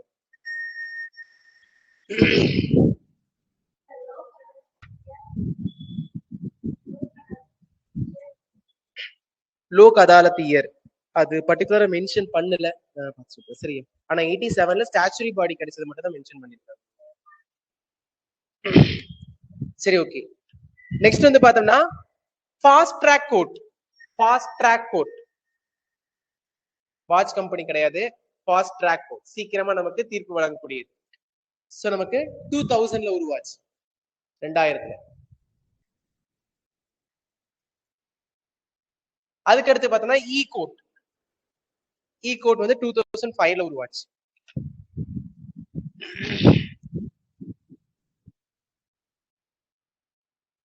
ஓகே. சோ இதுல எத்தனை பேர் இருப்பாங்க மெம்பர்ஸ் அப்படின்னு பார்த்தோம்னா 1 சேர்மேன் இருப்பாரு, plus 2 public utility service person இருப்பாங்க. 2 பப்ளிக் யூட்டிலிட்டி சர்வீஸ் பர்சன் இருப்பாங்க. சோ 2002ல இருந்து இந்த அமைப்பு வந்து இந்த மாதிரி வேலை செஞ்சுட்டு இருக்காங்க. சரிங்களா? 1 chair person, 2 public utility person in 2002ல இருந்து. ஓகே. சோ நெக்ஸ்ட் பார்த்தோம்னா இதோடைய ஜூரிஸ்டிக்ஷன்ஸ் எவ்வளவு தூரத்துக்கு இருக்குன்னு பார்த்தோம்னா 10 லட்சம் மக்கள் தொகை இருக்கக்கூடியது பாத்தீங்களா? சோ அந்த ஜூரிஸ்டிக்ஷனுக்குள்ள நமக்கு வந்து ஒரு லோக் அதாலத் வந்துட்டு போட்டிருப்பாங்க.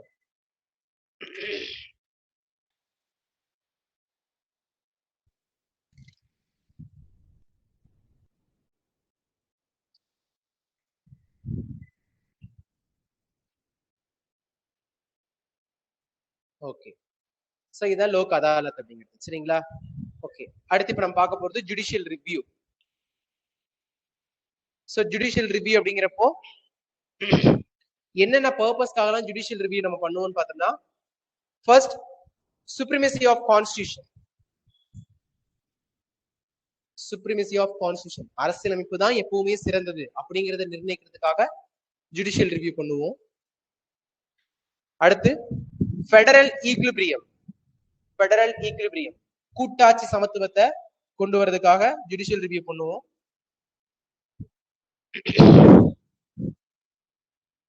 அதுக்கு அடுத்து உங்களுக்கு தெரிஞ்ச ஏதாவது ஒரு பாயிண்ட் ஜுடிஷியல் ரிவ்யூ எதுக்காக?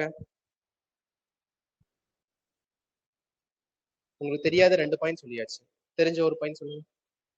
ஜுடிஷியல் ரிவ்யூ எதுக்காக?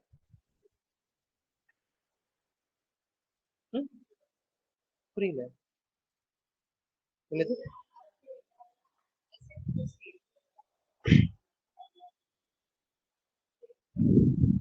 அது கான்ஸ்டிடியூஷன் இதுல வந்துடும், சுப்ரீமசில. வேற எதையும் ரொம்ப முக்கியமான பாயிண்ட் நீங்க பார்த்ததுதான் ஏற்கனவே. கவர்மெண்ட்டுக்கு இது போயிடும் ஜுடிஷியல் ரிவ்யூ. வேற ப்ரொடக்ட் ஃபண்டமெண்டல் ரைட்ஸ். ஓகேயா? ப்ரொடக்ட் ஃபண்டமெண்டல் ரைட்ஸ் ரொம்ப முக்கியம் ஜுடிஷியல் ரிவ்யூ.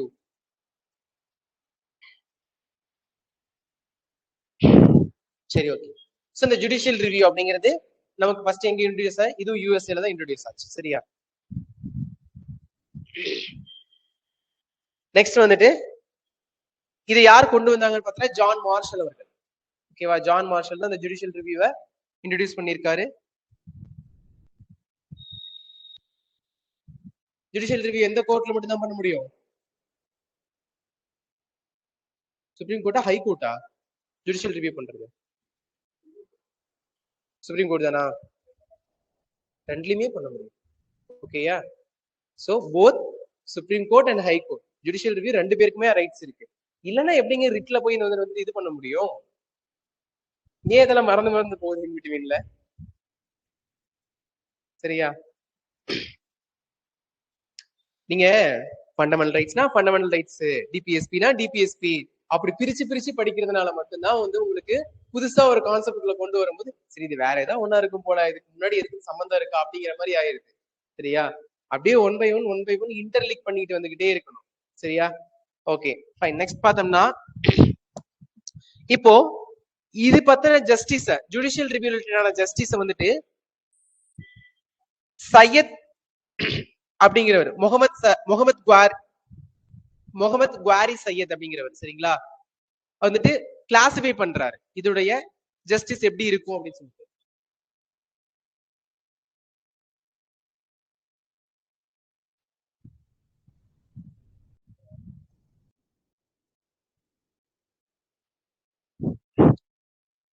சோ இப்பதான் என்ன சொல்றாருன்னா நமக்கு ஜுடிஷியல் ரிவ்யூ வந்து கான்ஸ்டிடியூஷன் அமெண்ட்மெண்ட் ரிலேட்டடா வரக்கூடியது அப்படிங்கிறாங்க சரிங்களா. கான்ஸ்டிடியூஷன் அமெண்ட்மெண்ட்ல ஜுடிஷியல் ரிவ்யூ பண்ணலாம். நெக்ஸ்ட் பார்த்தோம்னா பார்லிமெண்ட் அண்ட் ஸ்டேட் லெஜிஸ்லேச்சருடைய லாஸ்ல பாராளுமன்றம் மற்றும் சட்டமன்றம் தொடர்பான சட்டங்களுக்கு எதிராக இது பண்ணலாம். அதுக்கடுத்து union and state execution or administrative action.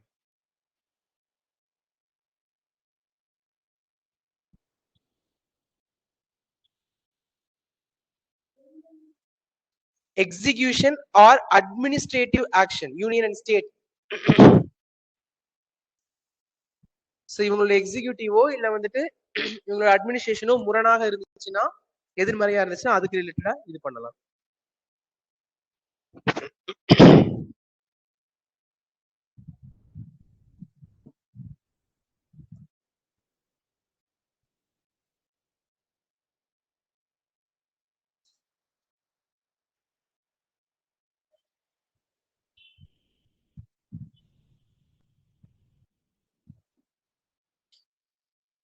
So நமக்கு வந்துட்டு பார்லிமெண்ட் ஸ்டேட் லெஜிஸ்லேச்சர் ஒரு கான்ஸ்டிடியூஷன் அமெண்ட்மெண்ட் மூலமா வந்துட்டு ஒரு லா கொண்டு வந்து அதை ஜுடிஷியல் ரிவ்யூ பண்ணதுக்கான எக்ஸாம்பிள் பார்த்தோம்னா என்ஜேஏசி. என்ஜேஏசி என்னது?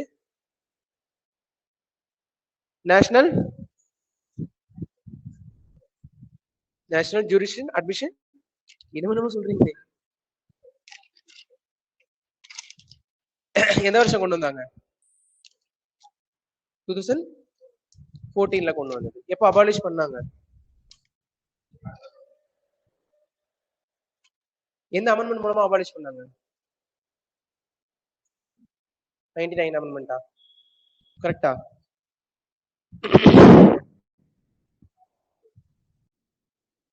நேஷனல் ஜுடிஷியல் அப்பாயின்மெண்ட் கமிஷன் எந்த அமெண்ட்மெண்ட் மூலமா நமக்கு நீக்கப்பட்டுச்சு? 99 தானா? எந்த வருஷம்?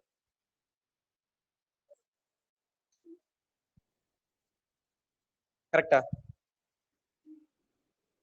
99 அமெண்ட்மெண்ட் மூலமா கொண்டு வரப்பட்டுச்சு சரிங்களா. அடுத்த வருஷம் கேன்சல் பண்ணிட்டாங்க. அமெண்ட்மெண்ட்லாம் எதுவும் போடல.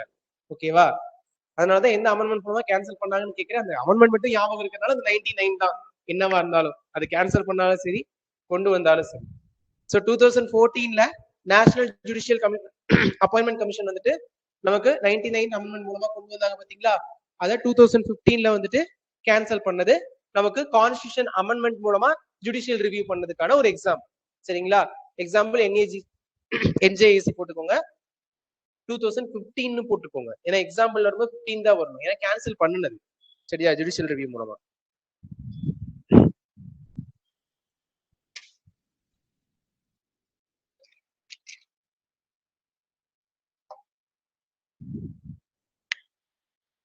நெக்ஸ்ட் இன்னொன்னு பார்த்தோம்னா நமக்கு 42nd அமெண்ட்மெண்ட். 42nd அமெண்ட்மெண்ட் என்ன பண்ணிருக்கோம்? ஹைகோர்ட் ரிலேட்டடா 42nd அமெண்ட்மெண்ட் ஒரு விஷயத்தை பண்ணிருப்பாங்க. என்ன பண்ணாங்க? அந்த பவர்ஸ் தான் என்ன powers? Electrical power or solar power?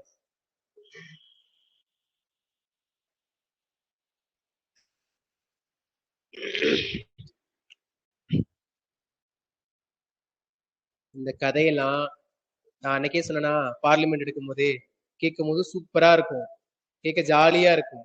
அடுத்தடுத்த கான்செப்ட் போக போக எதுல இருந்து கேட்கறாங்க எதோட கனெக்ட் பண்றாங்கன்னே தெரியாது. எஸ், ஹைகோர்ட்டுடைய ஜுடிஷியல் ரிவ்யூவை கேன்சல் பண்ணுவாங்க 42nd அமெண்ட்மெண்ட் மூலமா சரிங்களா. அதை மறுபடியும் எந்த வருஷம் எடுத்துப்பாங்க ரிட்டர்னு?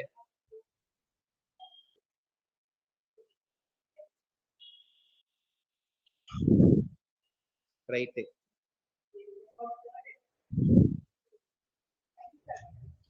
43rd அமெண்ட்மெண்ட் மூலமா சரிங்களா? இன்னும் நமக்கெல்லாம் மேஜரா தெரிஞ்சது என்ன 42னா 44 இதுதான் ரொம்ப ஃபெமிலியரா தெரிஞ்சிருக்கும். இடையில 43ங்கிறத ஒன்று பார்த்துருக்க மாட்டோம். ஸோ ஹைகோர்ட்டோடைய ஜுடிஷியல் ரிவ்யூ பவர் ரிட்டன் கொடுத்தது 43rd அமெண்ட்மெண்ட் இயர் 1977. ஸோ இது ரெண்டுமே பார்த்தோம்னா ஜுடிஷியல் ரிவ்யூக்கான எக்ஸாம்பிள்ஸ். ஓகேயா, மறந்துடாதீங்க. ஜுடிஷியல் ரிவ்யூக்காக கான்ஸ்டியூஷன் அமெண்ட்மெண்ட் பேஸ் பண்ணி நடந்த எக்ஸாம்பிள்ஸ்.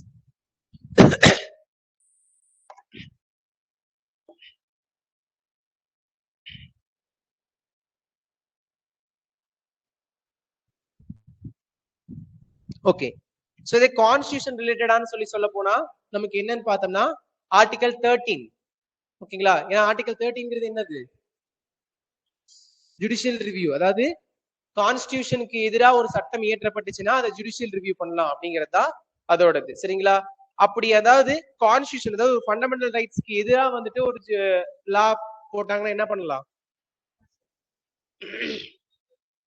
ஆர்டிகல் 32 மூலமா கொண்டு போகலாம். சரிங்களா, ஆர்டிகல் 13 வரும் 32 வரும். 13 எதுக்கு வரும்னு பார்த்தோம்னா நம்ம கான்ஸ்டியூஷனுக்கு எதிராக ஒரு சட்டம் இயற்றப்பட்டா. 32 என்னன்னா ஃபண்டமெண்டல் ரைட்ஸ்க்கு எதிராக ஒரு ஆக்ஷன் நடந்துச்சுன்னா. சோ இதெல்லாம் கான்ஸ்டியூஷன் ரிலேட்டடான எக்ஸாம்பிள்ஸ். சரிங்களா,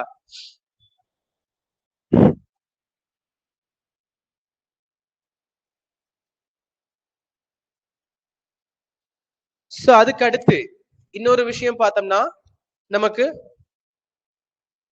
9th ஷெட்யூல் எந்த வருஷம்? எத்தனாவது அமெண்ட்மெண்ட்? First amendment 51. எதுக்காக கொண்டு வந்தாங்க?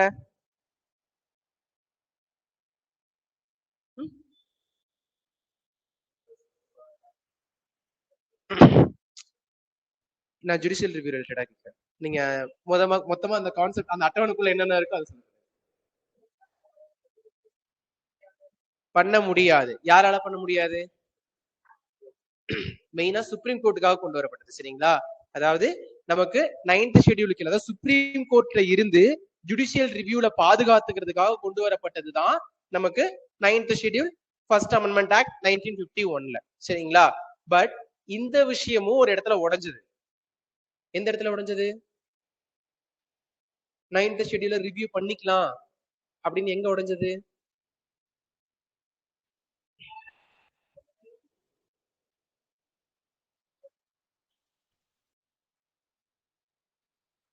கேசவானந்தா பாரதி கேஸ் அப்படின்னு ஒரு கேஸ் இருந்துச்சு. சரிங்களா, அந்த கேஸ்ல என்ன சொன்னாங்க? இதுக்கு மேல 9th ஷெட்யூல்ல கொண்டு போய் நீங்க ஏதாவது ஒண்ணு வச்சீங்கன்னா அதை ஜுடிஷியல் ரிவ்யூ பண்ணலான்ட்டு. எந்த தேதிக்கு அப்புறம்?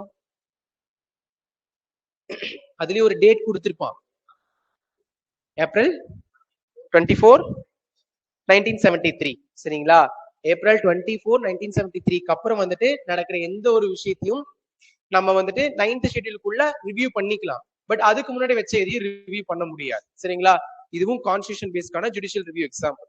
சரிங்களா,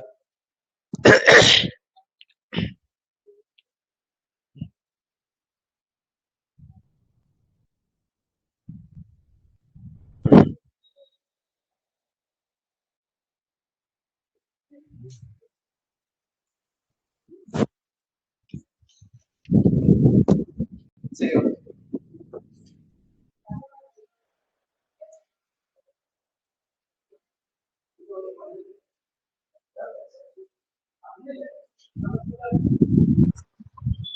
கோர்ட் சம்பந்தமா ஒரு சில ஃபேக்ட்ஸ்.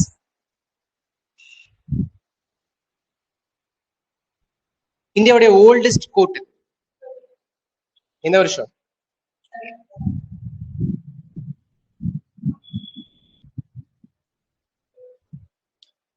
எதுக்கு இவ்வளவு அவசரம், எதுக்கு இவ்வளவு ஆர்ப்பாட்டம்? அதாவது இந்தியாவுடைய ஓல்டஸ்ட் கோர்ட்னு கேட்டேன். நான் ஹை கோர்ட்டா சுப்ரீம் கோர்ட்டா எதையுமே மென்ஷன் பண்ணல.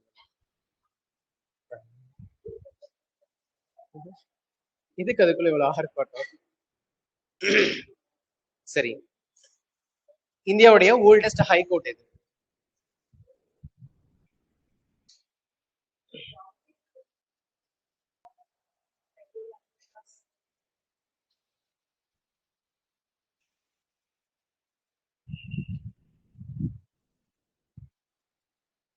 1861 ஆக்ட்.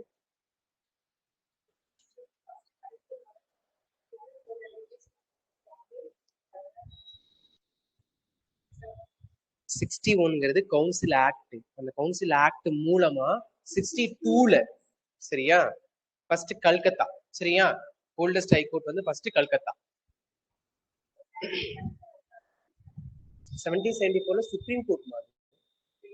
சுப்ரீம் கோர்ட் என்ன சொன்ன 1774ல சுப்ரீம் கோர்ட் அதை ரிப்ளேஸ் பண்ணி கவுன்சில் ஆக்ட்ல ஹை கோர்ட் அதை ரிப்ளேஸ் பண்ணி என்ன கோர்ட் கொண்டு வந்தாங்க ஃபெடரல் கோர்ட்.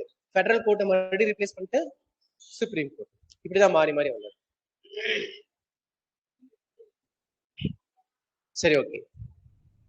இந்தியாவுடைய லார்ஜஸ்ட் ஹை கோர்ட் பெரிய ஹை கோர்ட் அலகாபாத், குஜராத்ல இருக்கக்கூடிய Allahabad. Okay. First female judge of the supreme court. First female judge of the supreme court Fathima Beevi. Fathima Beevi சரியா. First woman advocate in India.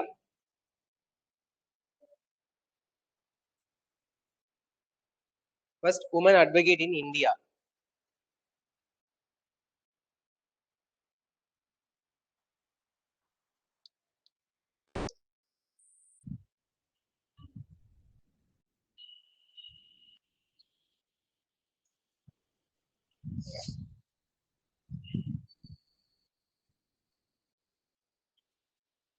First female Chief Justice of High Court in Delhi.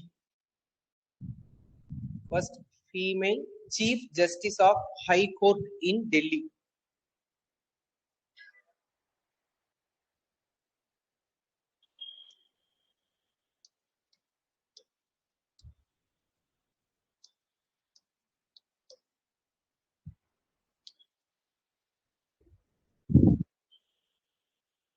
Leela Seth.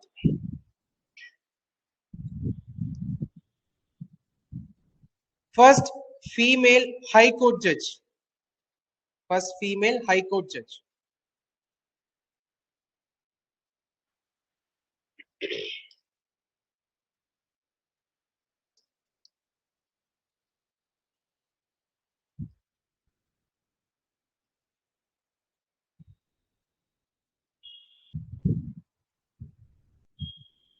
Okay.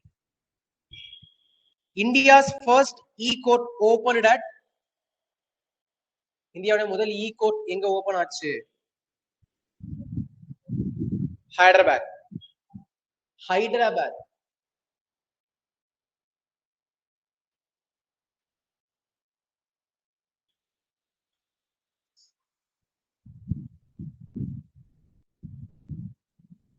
Okay. First commercial court in India. First commercial court in India.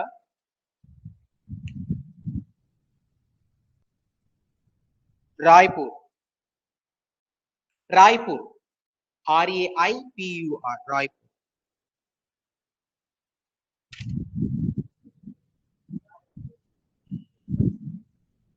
Commercial court உருவானது.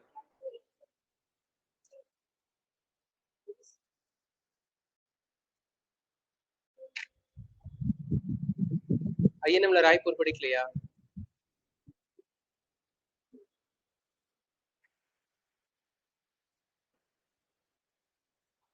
ஐஎன்எம்ல இருக்கு, ஹிஸ்டரியில இருக்கு.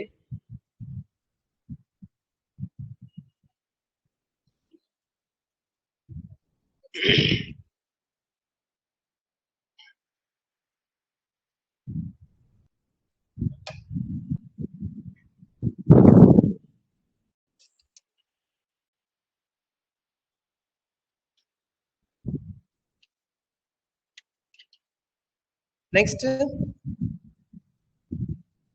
Madras high court உடைய current chief justice யார்? Current chief justice of Madras high court K R. Sriram.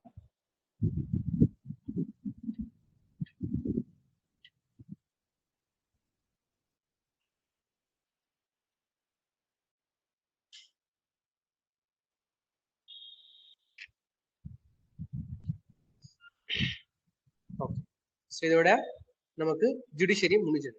சரிங்களா? Longest தெரியல யாரு?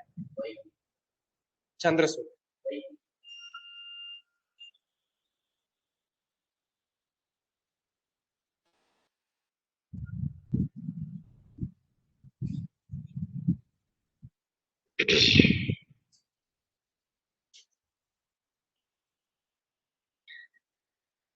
Okay, next என்ன பார்க்கலாம்?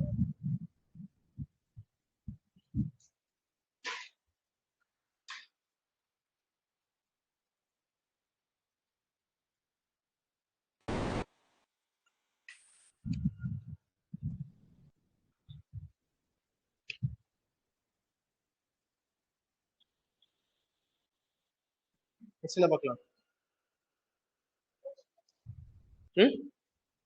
எலெக்ஷன் பார்க்கலாமா?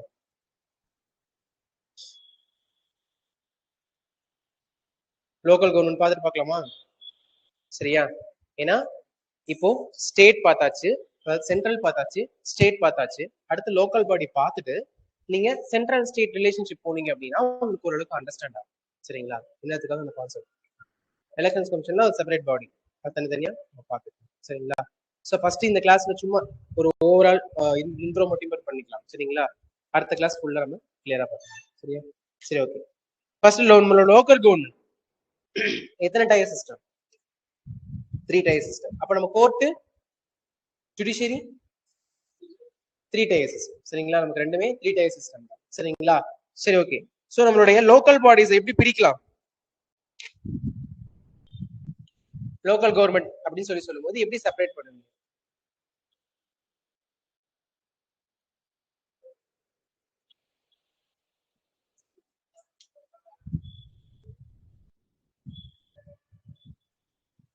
நம்ம லோக்கல் பாடிஸ்க்காக நமக்கு எத்தனை ஷெட்யூல் ஒதுக்கி இருக்காங்க கான்ஸ்டிடியூஷன்ல? அது என்னன்னு? அது பஞ்சாயத்து. ஓகே. சோ நம்ம நார்மலா வந்து நம்மளோட லோக்கல் பாடின்னு பார்த்தோம்னா ரூரல் அண்ட் அர்பன் சொல்லி ரெண்டா பிரிக்கலாம். சரிங்களா? So first 3 tier system. Local பாடினா 3 டயர் சிஸ்டம்.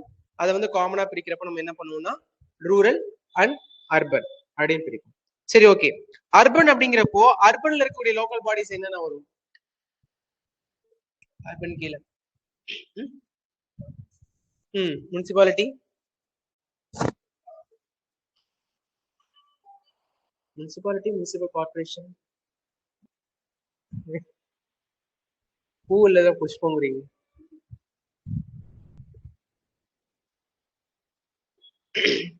சோ நம்மளுடைய அர்பன் பாடிஸ்ல வந்துட்டு நம்ம லோயர் சிஸ்டம் பார்த்தோம்னா டவுன் பஞ்சாயத்து ஃபர்ஸ்ட். சரிங்களா?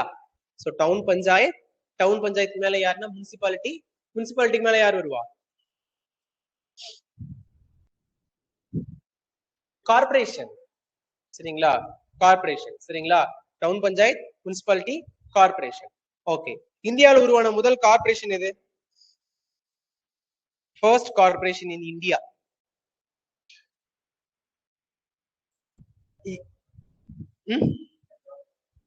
மெட்ராஸ் கார்பரேஷன்.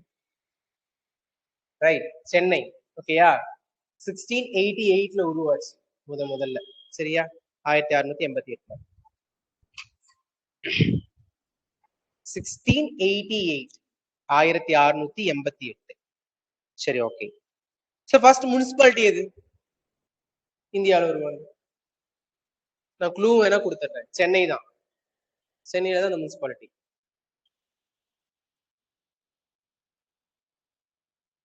வாலஜாபேட்டை. சரிங்களா? வாலஜாபேட்டை தான் வந்துட்டு ஃபர்ஸ்ட் உருவான முனிசிபாலிட்டி. ஓகே. சோ இப்போ கார்பரேஷன் அப்படிங்கிறப்போ மக்கள் தொகை எவ்வளவு இருக்கும்?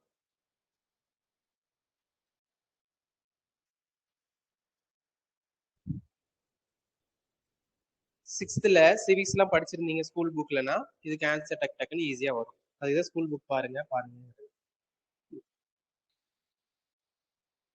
கார்பரேஷன் அப்படின்னா மக்கள் தொகை எவ்வளவுக்குள்ள இருந்து எவ்வளவுக்குள்ள இருக்கணும்? 1 to 10 lakhs. சரிங்களா? இதுக்குள்ள இருந்தா அவங்க கார்பரேஷன். சோ இதே முனிசிபாலிட்டி அப்படின்னா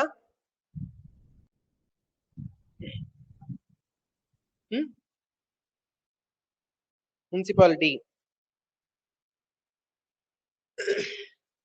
more than 1 lakh அவ்வளவுதான். சரிங்களா?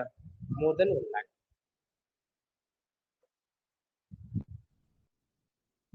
டவுன் பஞ்சாயத்னா less than 1 lakh. என்ன ஒரு கால்குலேஷன் இருக்கு? 15,000. 10k 10k மேல போயிட்டாலே அவங்க வந்து டவுன் பஞ்சாயத்து ஆயிடுவாங்க.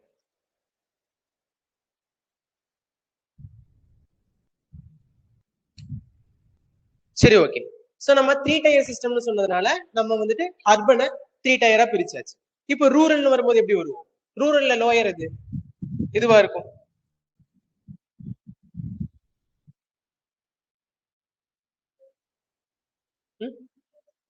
ரைட், வில்லேஜ் பஞ்சாயத்து அதான் ரூரல்ல லோயர்.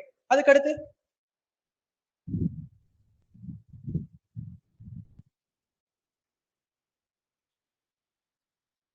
நெக்ஸ்ட் பார்த்தோன்னா நமக்கு வந்துட்டு பஞ்சாயத்து யூனியன். சரிங்களா? Village panchayat, panchayat union, panchayat union மேல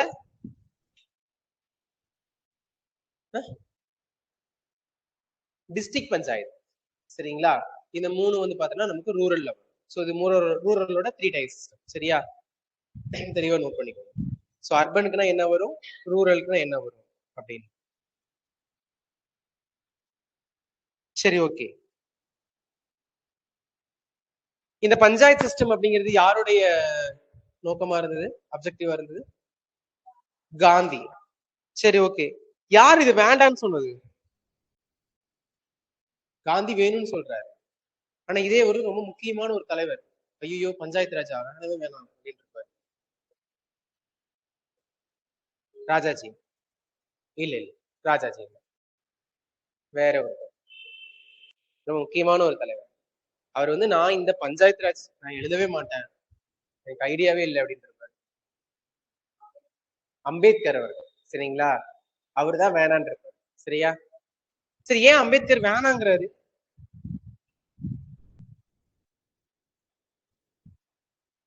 சரி, பஞ்சாயத்து ராஜ் பத்தி நம்ம கான்ஸ்டிடியூஷன்ல எங்கேயாவது மென்ஷன் பண்ணிருக்காங்களா? எங்கேயாவது மென்ஷன் பண்ணிருக்காங்களா பஞ்சாயத்து ராஜ் பத்தி? சரி, இந்தியாவுக்கே சுதந்திரம் வாங்கி கொடுத்தாரு ஒரு தலைவர், அவர் சொல்றாரு, அவர் சொல்ற பேச்சு கேட்டு எங்கேயாவது எழுதி வைப்போம் அப்படின்னு கான்ஸ்டிடியூஷன் நீங்க எழுதி வச்சாங்களா? எழுதி வைக்கலையா? எழுதி வைக்கலையா?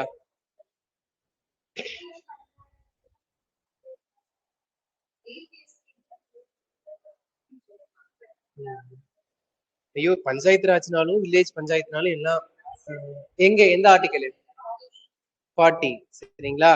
சோ அவர் சொன்னாரே அப்படிங்கிறதுக்காக 40ல எழுதி வச்சிருப்பாரு. சரிங்களா? ஒரு ஃப்ளோல கேட்கும் போது தெரியலன்னா தெரியல, வரலன்னா வரல, இல்லைன்னா இல்ல. சரியா? சோ அம்பேத்கர் எழுதி வச்சிருப்பாரு. பட் ஆனா 40ன்னு ஒரு இடத்துல மென்ஷன் பண்ணிருப்பாரு. ஏன் கொண்டு போய் அதுல டிபிஎஸ்பில வச்சாருன்னா கம்பல்சரியா அதை ஃபாலோ பண்ணிடக்கூடாது அப்படிங்கிறதுக்காக டிபிஎஸ்பில வச்சிருப்பாரு. சரிங்களா? சரி, ஓகே. உங்களோட ஐடியா ஒண்ணு சொல்லுங்க. ஏன் காந்தி வந்து பஞ்சாயத்து ராஜ் வேணும்னு கேட்கிறாரு, அம்பேத்கர் எதனால முதல்ல வேணான்னு இருப்பாரு? வேணுங்கிறத விடுங்க, வேணான்னு ஏன் சொல்லியிருப்பாரு? என்ன ரீசன்ஸ் எல்லாம் இருந்திருக்கு அம்பேத்கர் பஞ்சாயத்து ராஜ் வேணான்னு சொல்லி? Any one please. காந்தி சொல்றதெல்லாம் சூப்பர். Caste system. சரிங்களா? ஏன்னா மெயினா பார்த்தா இந்த கிராமப்புறத்துலதான் வந்துட்டு ஜாதி வேற்றுமைகள்லாம் காணப்படும். நீ தண்ணியை குடிக்கூடாது, கிணத்துக்கிட்ட வரக்கூடாது, கோயிலுக்குள்ள போக கூடாதுன்னு ஃபர்ஸ்ட் பிரச்சனை அங்கதான் வரும். சரிங்களா? பிகாஸ் அம்பேத்கர் அதனால பாதிக்கப்பட்டார். ஓகேவா? அம்பேத்கர் என்ன கேஸ்ட்? உங்க கேஸ்டுக்கு ஒரு ஸ்பெஷல் நேம் இருக்கு.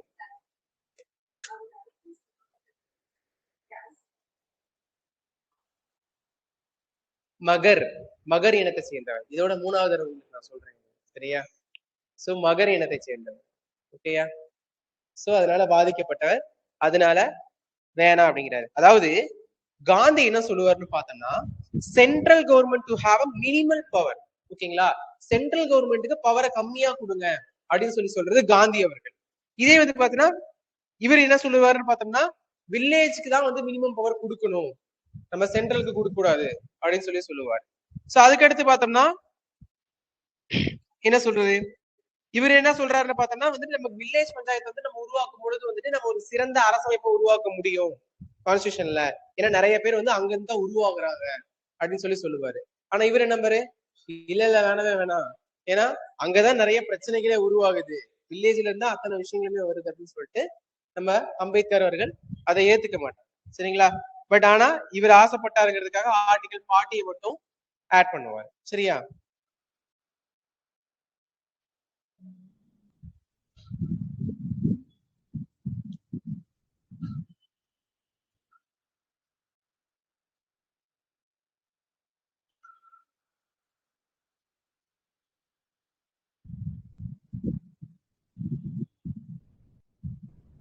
ஒரு நிமிஷம்.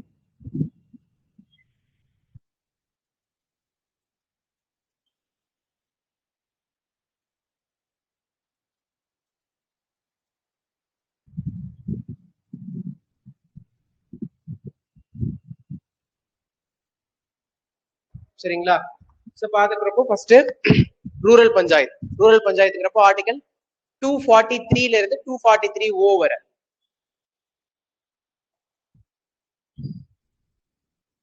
243 இருந்து 243 ஓவர். சோ ஆர்டிகல் 243 அப்படின்னா பஞ்சாயத்து ராஜ்க்கான டெபினிஷன், அது அப்படி சொல்லக்கூடிய 243. அடுத்து 243A. 243A வந்து கிராம் சபா பத்தி சொல்லக்கூடியது. Gram Sabha capital A.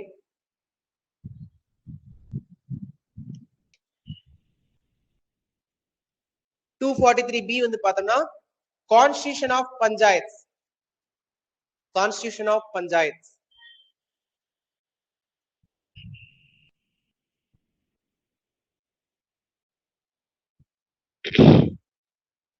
Two 243C பார்த்தோம்னா காம்போசிஷன் ஆஃப் பஞ்சாயத்.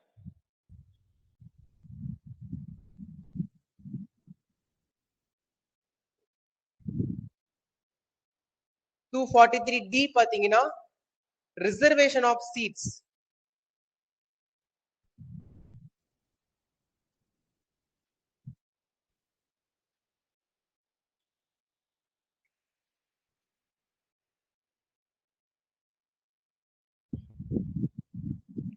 டூ 243ல E டியூரேஷன் ஆஃப் பஞ்சாயத்.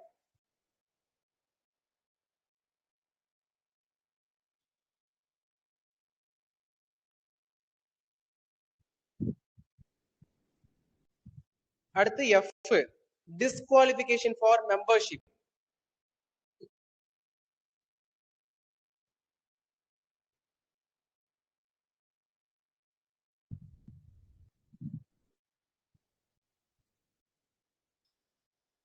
அடுத்து G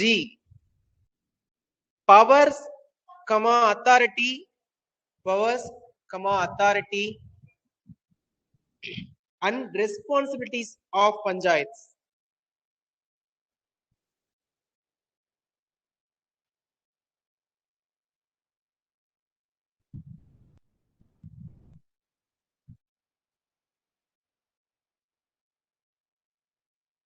Next H powers to impose taxes. Powers to impose taxes by comma and funds of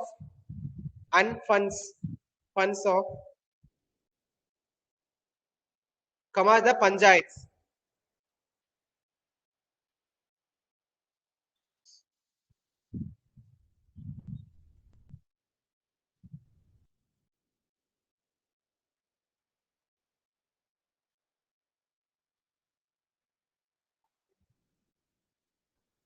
Next I Constitution of Finance Commission.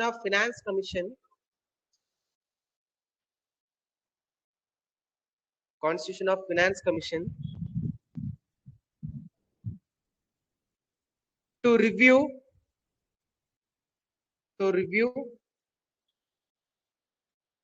financial position.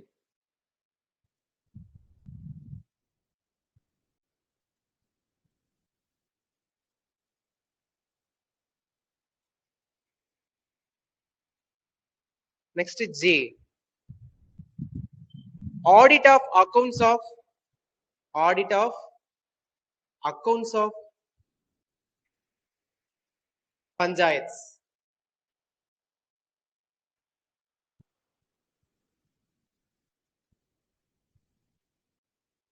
Next K. Elections to the panchayats. Elections to the panchayats.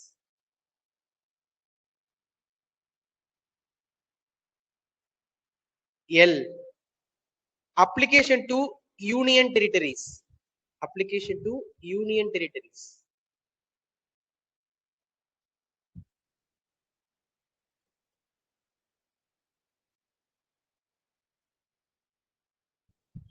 அடுத்து M பாத்தீங்கன்னா part not to apply, part not to apply,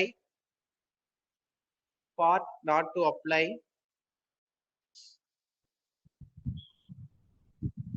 to certain areas, to certain areas.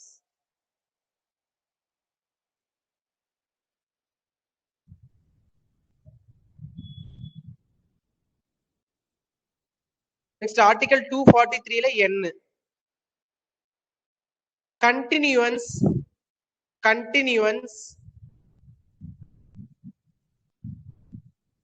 Continuance of existing laws, continuance of existing laws and panchayats. Continuance of existing laws and panchayats.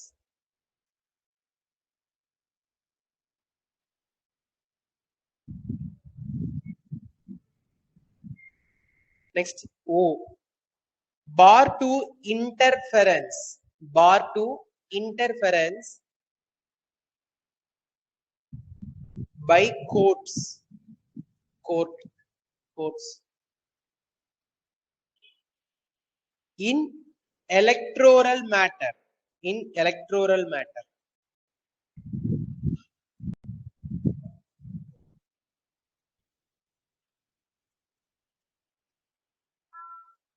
So இது பாத்தீங்கன்னா உங்களுக்கு பஞ்சாயத்து ராஜ் ரிலேட்டடான articles சரிங்களா. இப்ப அடுத்து வந்து பார்த்தோம்னா urban level ஓகேங்களா, அர்பன் லெவலுக்கான ஆர்டிகல்ஸ் நமக்கு 243P ல இருந்து 243ZG வரை, 243P ல இருந்து 243ZG வரை வரக்கூடியது சரிங்களா. So first P.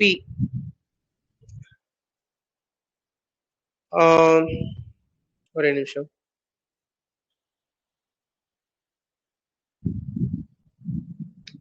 P definitions, definition of urban municipality law.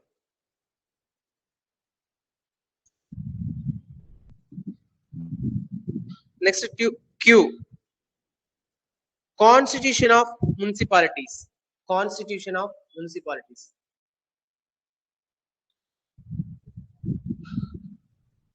Constitution of municipalities. அடுத்து R.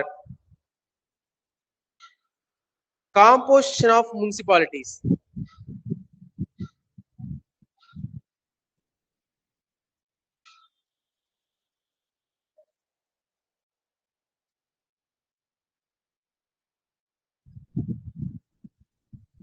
அடுத்து S. Constitution and composition, constitution and composition, constitutions and composition of war committees, war committees. Yeah.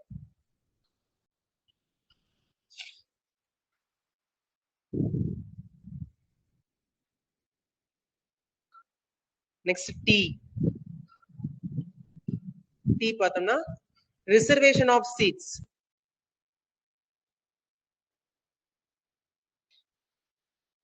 reservation of seats. அடுத்து U, duration of municipalities. Duration of municipalities.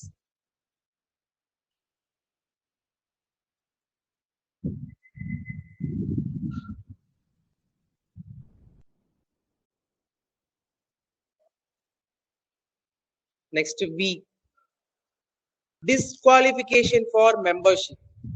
Disqualification for membership.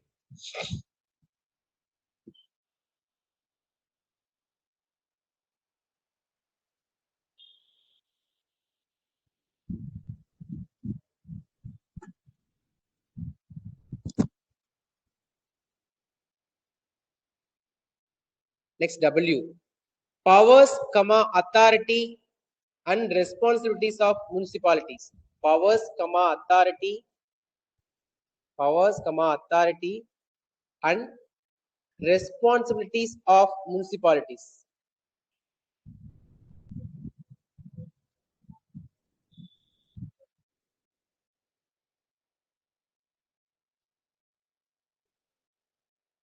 Next 243 X, power to impose taxes.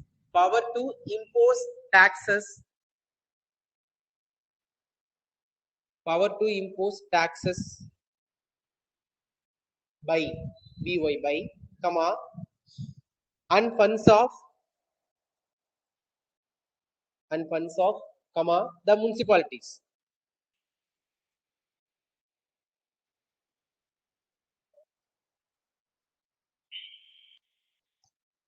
Next Y, finance commission.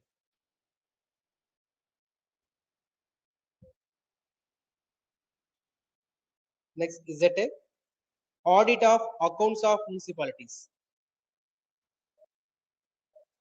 Audit of accounts of municipalities.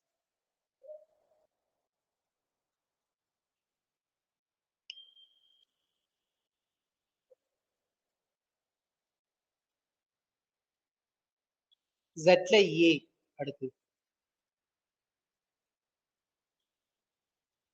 election to the municipalities. Elections to the municipalities.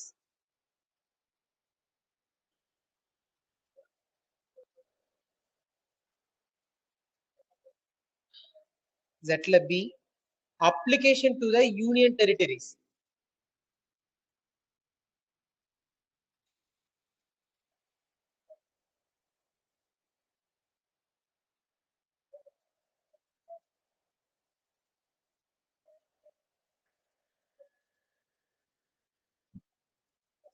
Next Z C, part not to apply to certain areas.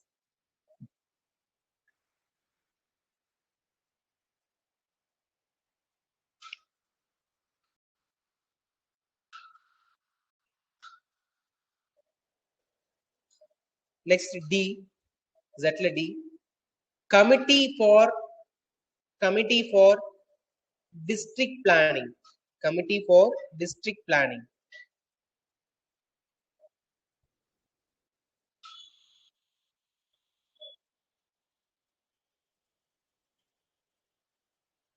Next Z E, committee for metropolitan planning. Committee for metropolitan planning.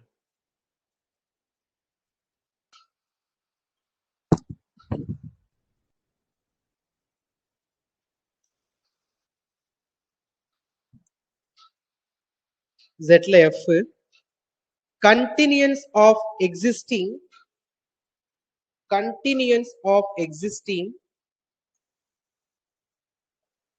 laws and municipalities. Laws, LAWS, laws and municipalities.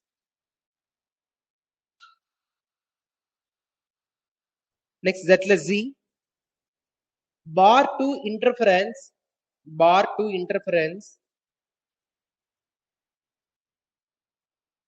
by court in electoral matter.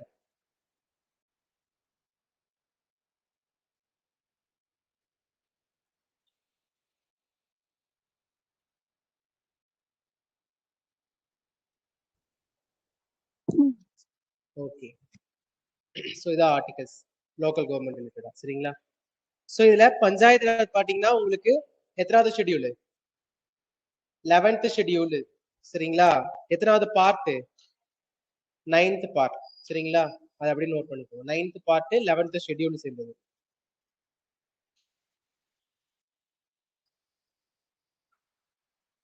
Okay. So இது உருவாக என்னென்ன committees தான் form பண்ணாங்க? So first பார்த்தோம்னா Balwant Rai Mehta committee. சரி, first Balwant Rai Mehta committee.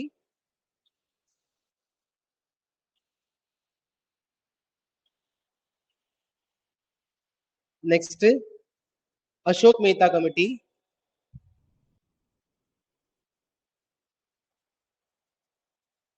Next GVK Rao committee. GVK Rao committee.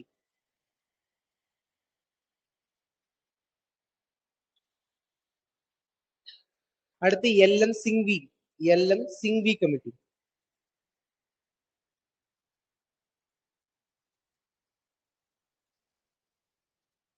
So இது போக other committees பார்த்தோம்னா ஹனுமந்த் ராவ் கமிட்டி.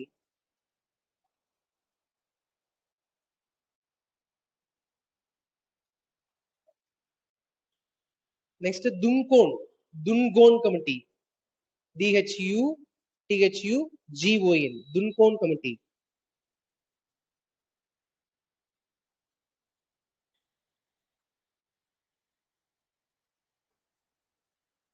நெக்ஸ்ட் பார்த்தோம்னா காட்கில் கமிட்டி. காட்கில்கா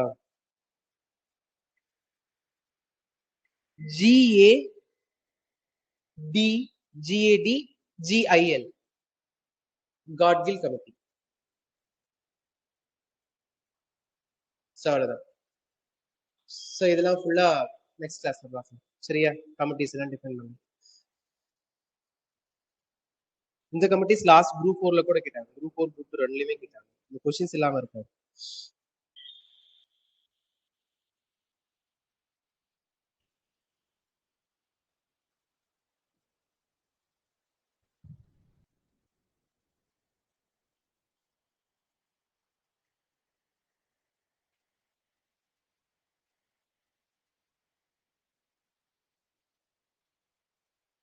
கீழ்கண்ட நபர்கள்ல யார் வந்து நித்தி ஆயோக்குடைய ஃபர்ஸ்ட் வைஸ் சேர்மேனா ஒர்க் பண்ணிருக்காங்கன்னு சொல்லுங்க.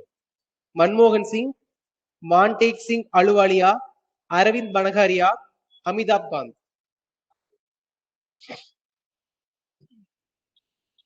Correct, Arvind Panagariya. NITI Aayog stands for, அந்த நித்தி அப்படிங்கிறதுக்கான ஸ்டாண்ட் சொல்லுங்க. National institute for transforming India. Okay. NITI ஆயோக்குடைய பிரைமரி ஃபோக்கஸ் எந்த ஏரியாவுக்கு சார்ந்தது? Primary focus economic growth and social development, space exploration and technological innovation, military defense and strategic planning, environmental conservation and wildlife. Economic growth and social development. Correct. சரிங்களா.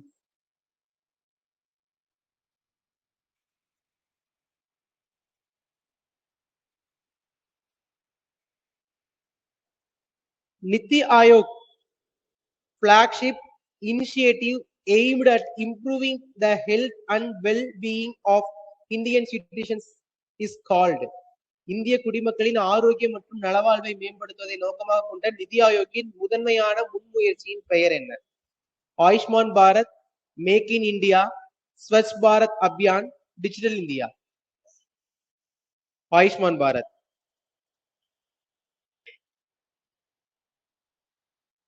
Two 2024 Ramanujar prize வந்துட்டு யார் ஜெயிச்சாங்கன்னு கேக்குறாங்க.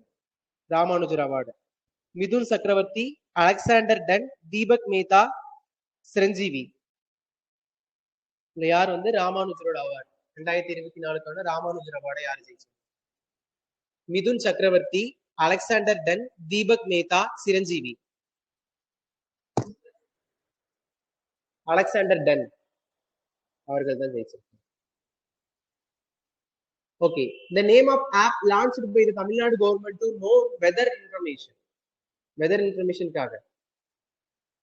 Tamil Nadu rain, Tamil Nadu weather, Tamil Nadu alert, Tamil Nadu flood. Alert. TN alert. Which village in Tamil Nadu won the Best Heritage Tourism Village Award 2024? Keezhadi. சரிங்களா? கீழடி தான் 2024ஆம் ஆண்டுக்கான சிறந்த பாரம்பரிய சுற்றுலா கிராமம் இருக்கு. Which IIT developed BharatGen AI? BharatGen AI உருவாக்கிய IIT எதுன்னு கேட்கிறாங்க. மெட்ராஸ் ஐஐடியா, பாம்பே ஐஐடியா, டெல்லி ஐஐடியா, கோவா ஐஐடியா? மெட்ராஸ். பாம்பே. பாரத்ஜென் வந்துட்டு பாம்பே தான் வந்துட்டு இது பண்ணிருக்கு. பாரத் டி ஞாபகம் வச்சு சரியா? Bombay. Which US states celebrate Ambedkar Day? New York. அதாவது அமெரிக்காவுடைய எந்த மாநிலம் வந்துட்டு அம்பேத்கர் தினத்தை கொண்டாடுகிறது? நியூயார்க்.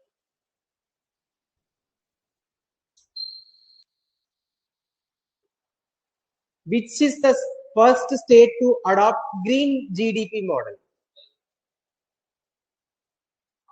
பசுமை ஜிடிபி மாதிரியை ஏற்றுக்கொண்ட முதல் மாநிலம் தமிழ்நாடு, பீகார், ஒடிசா, சத்தீஸ்கர்?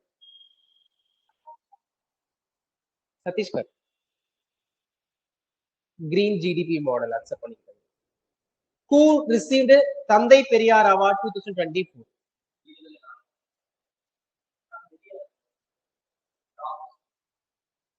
ஆப்ஷன்ல ஃபர்ஸ்ட் நீங்க சொன்ன வச்சுக்கோங்க. அடுத்து புதிய விற்பன், அடுத்து ரவீந்திரநாத், நெக்ஸ்ட் செல்வ கணபதி, பொன் செல்வ கணபதி. விடுதலை ராஜேந்திரன். ஓகேயா? சோ பெரியார் எழுதின ஒரு புக்கோட பேரும் விடுதலை ஒன்று இருக்கு சரிங்களா? சோ அதனால பெரியார் அவார்டு இந்த வருஷம் யார் வாங்கினா? விடுதலை ராஜேந்திரன். 54வது தாதா சாஹேப் பால்கே விருதை வென்றவர் யார்? Alexander ton, Deepak Mehta, Mithun Chakraborty, Chiranjeevi? Mithun Chakraborty. Okay, urban governance index, urban governance இண்டெக்ஸ்ல ஃபர்ஸ்ட் பிளேஸ் பிடிச்ச ஸ்டேட் எதுன்னு கேட்குறேன். ஓகேயா? Tamil Nadu, Kerala, Gujarat, Maharashtra?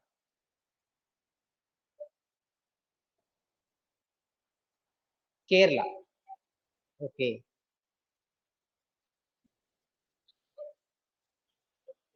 Which country is the third largest producer and consumer of the ethanol in the world?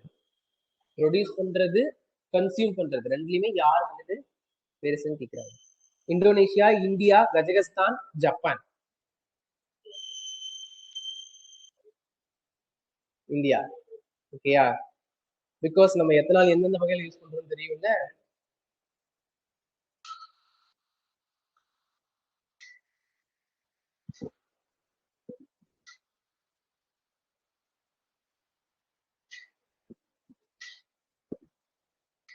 With science நடந்துட்டு தானே இருக்கு.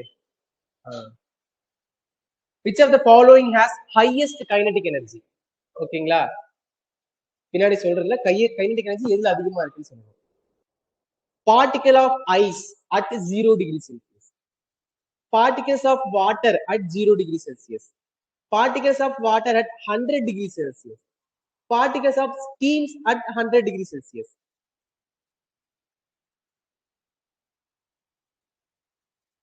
இதுல எதுல கைனடிக் எனர்ஜி, இயக்க ஆற்றல் அப்படிங்கிறது ரொம்ப அதிகமா இருக்கு?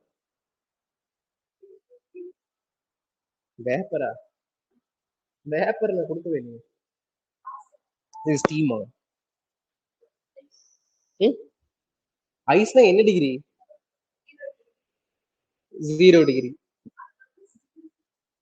சேலதான் வைக்கணும் உங்களுக்கு. 0 டிகிரியில வந்துட்டு எப்படி வந்துட்டு மூவிங் இருக்கும், 0 டிகிரியில ஃப்ரீசிங் ஜோன். அப்படிங்கிறப்போ பார்ட்டிகல்ஸ் மூவே ஆகாது. ஓகேவா? Steam is the correct answer. ஏன்னு பார்த்தோம்னா வாட்டர் சொல்லலாம், வாட்டர் வந்து 100 டிகிரி செல்சியஸ்ல மாலிகுல்ஸ் வேகமா மூவ் ஆயிட்டு இருக்கும். பட் இட்ஸ் லிக்யூட் அப்படிங்கிறப்போ அதுக்கு ஒரு டென்சிட்டி இருக்கும். பட் இதே வேப்பர் அப்படிங்கிறது பாத்தீங்கன்னா அது ஸ்டீம் கண்டிஷன், நீர் ஆவி அப்படிங்கிறப்போ ஆவியில பார்ட்டிகல்ஸ் ரொம்ப வேகமா மூவ் ஆகும். ஸ்டீம் மேல போக போக. ஸோ ஹையஸ்ட் கைனடிக் எனர்ஜி அதான் இருக்கு. நெடுங்கூர் எக்ஸவேஷன் சைட் எந்த டிஸ்ட்ரிக்ட்ல இருக்கு? நெடுங்கூர். நாகப்பட்டினம், கடூர், மதுரை, தஞ்சாவூர். நெடுங்கூர்.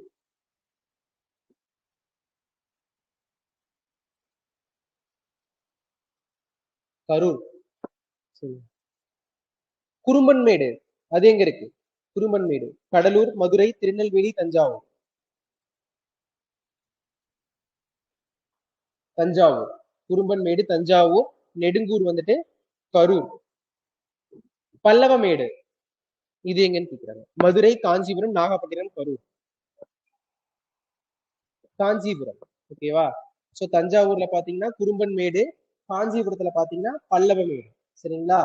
சோ ஏன்னா காஞ்சிபுரம் பல்லவ மன்னர்கள் ஆட்சி பண்ண பகுதி. ஓகேயா? அது ஒரு ஹிண்ட் ஞாபகம் வச்சுக்கோங்க. Next Pazhayarai.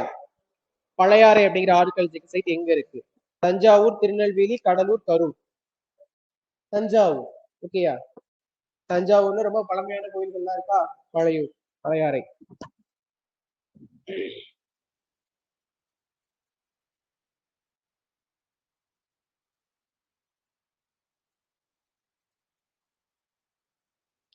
Who stated Indus script is related to Old Tamil?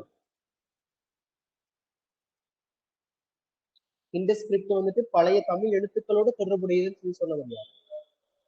Super. Iravatham Mahadevan. ஓவாமலை அப்படிங்கிற ஆர்கியாலஜிக்கல் சைட் எங்க இருக்கு? ஓவாமலை. மதுரை, தஞ்சாவூர், திருநெல்வேலி, கடலூர். ஓவாமலை, மதுரை. ஓகே. வாசவமுத்திரம். வாசவமுத்திரம்ங்கிற சைட் எங்க இருக்கு? கடலூர், கரூர், மதுரை, காஞ்சிபுரம். காஞ்சிபுரம். சரிங்களா? இப்ப காஞ்சிபுரத்துல 2 இடம் பார்த்திருக்கீங்க. ஒண்ணு பல்லவமேடு, இன்னொன்னு வாவசமுத்திரம். சரிங்களா? இதே தஞ்சாவூர்ல 2 பாத்தீங்க. ஒண்ணு பழையாறை, இன்னொன்னு குறும்பமேடு. சரியா?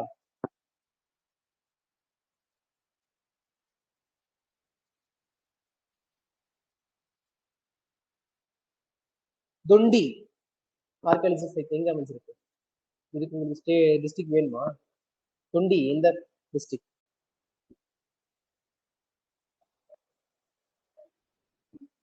தொண்டி அப்படிங்கிற ஆர்கியாலஜிக்கல் சைட்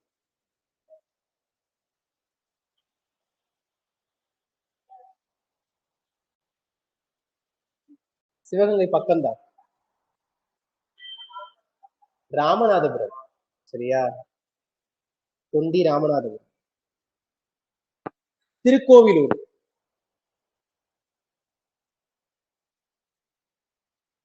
திருக்கோவிலூர் சைட் எங்க இருக்குன்னு கேட்கிறேன். கடலூர், விழுப்புரம், திருநெல்வேலி, மதுரை. விழுப்புரம். திருக்கோவிலூர், விழுப்புரம். பெடவேடு. பெடவேடு சைட் எங்க இருக்குன்னு கேட்கிறாங்க. பெடவேடு. திருநெல்வேலி, திருவண்ணாமலை, ராமநாதபுரம், விழுப்புரம். திருவண்ணாமலை. பெடவேடு, திருவண்ணாமலை. தரங்கம்பாடி எங்க இருக்கு?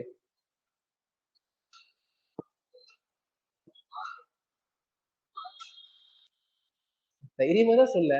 நாகப்பட்டினம். சரியா? தரங்கம்பாடி எந்த யூரோப்பியன்ஸ் இருந்த ஏரியா? டேனிஷ்.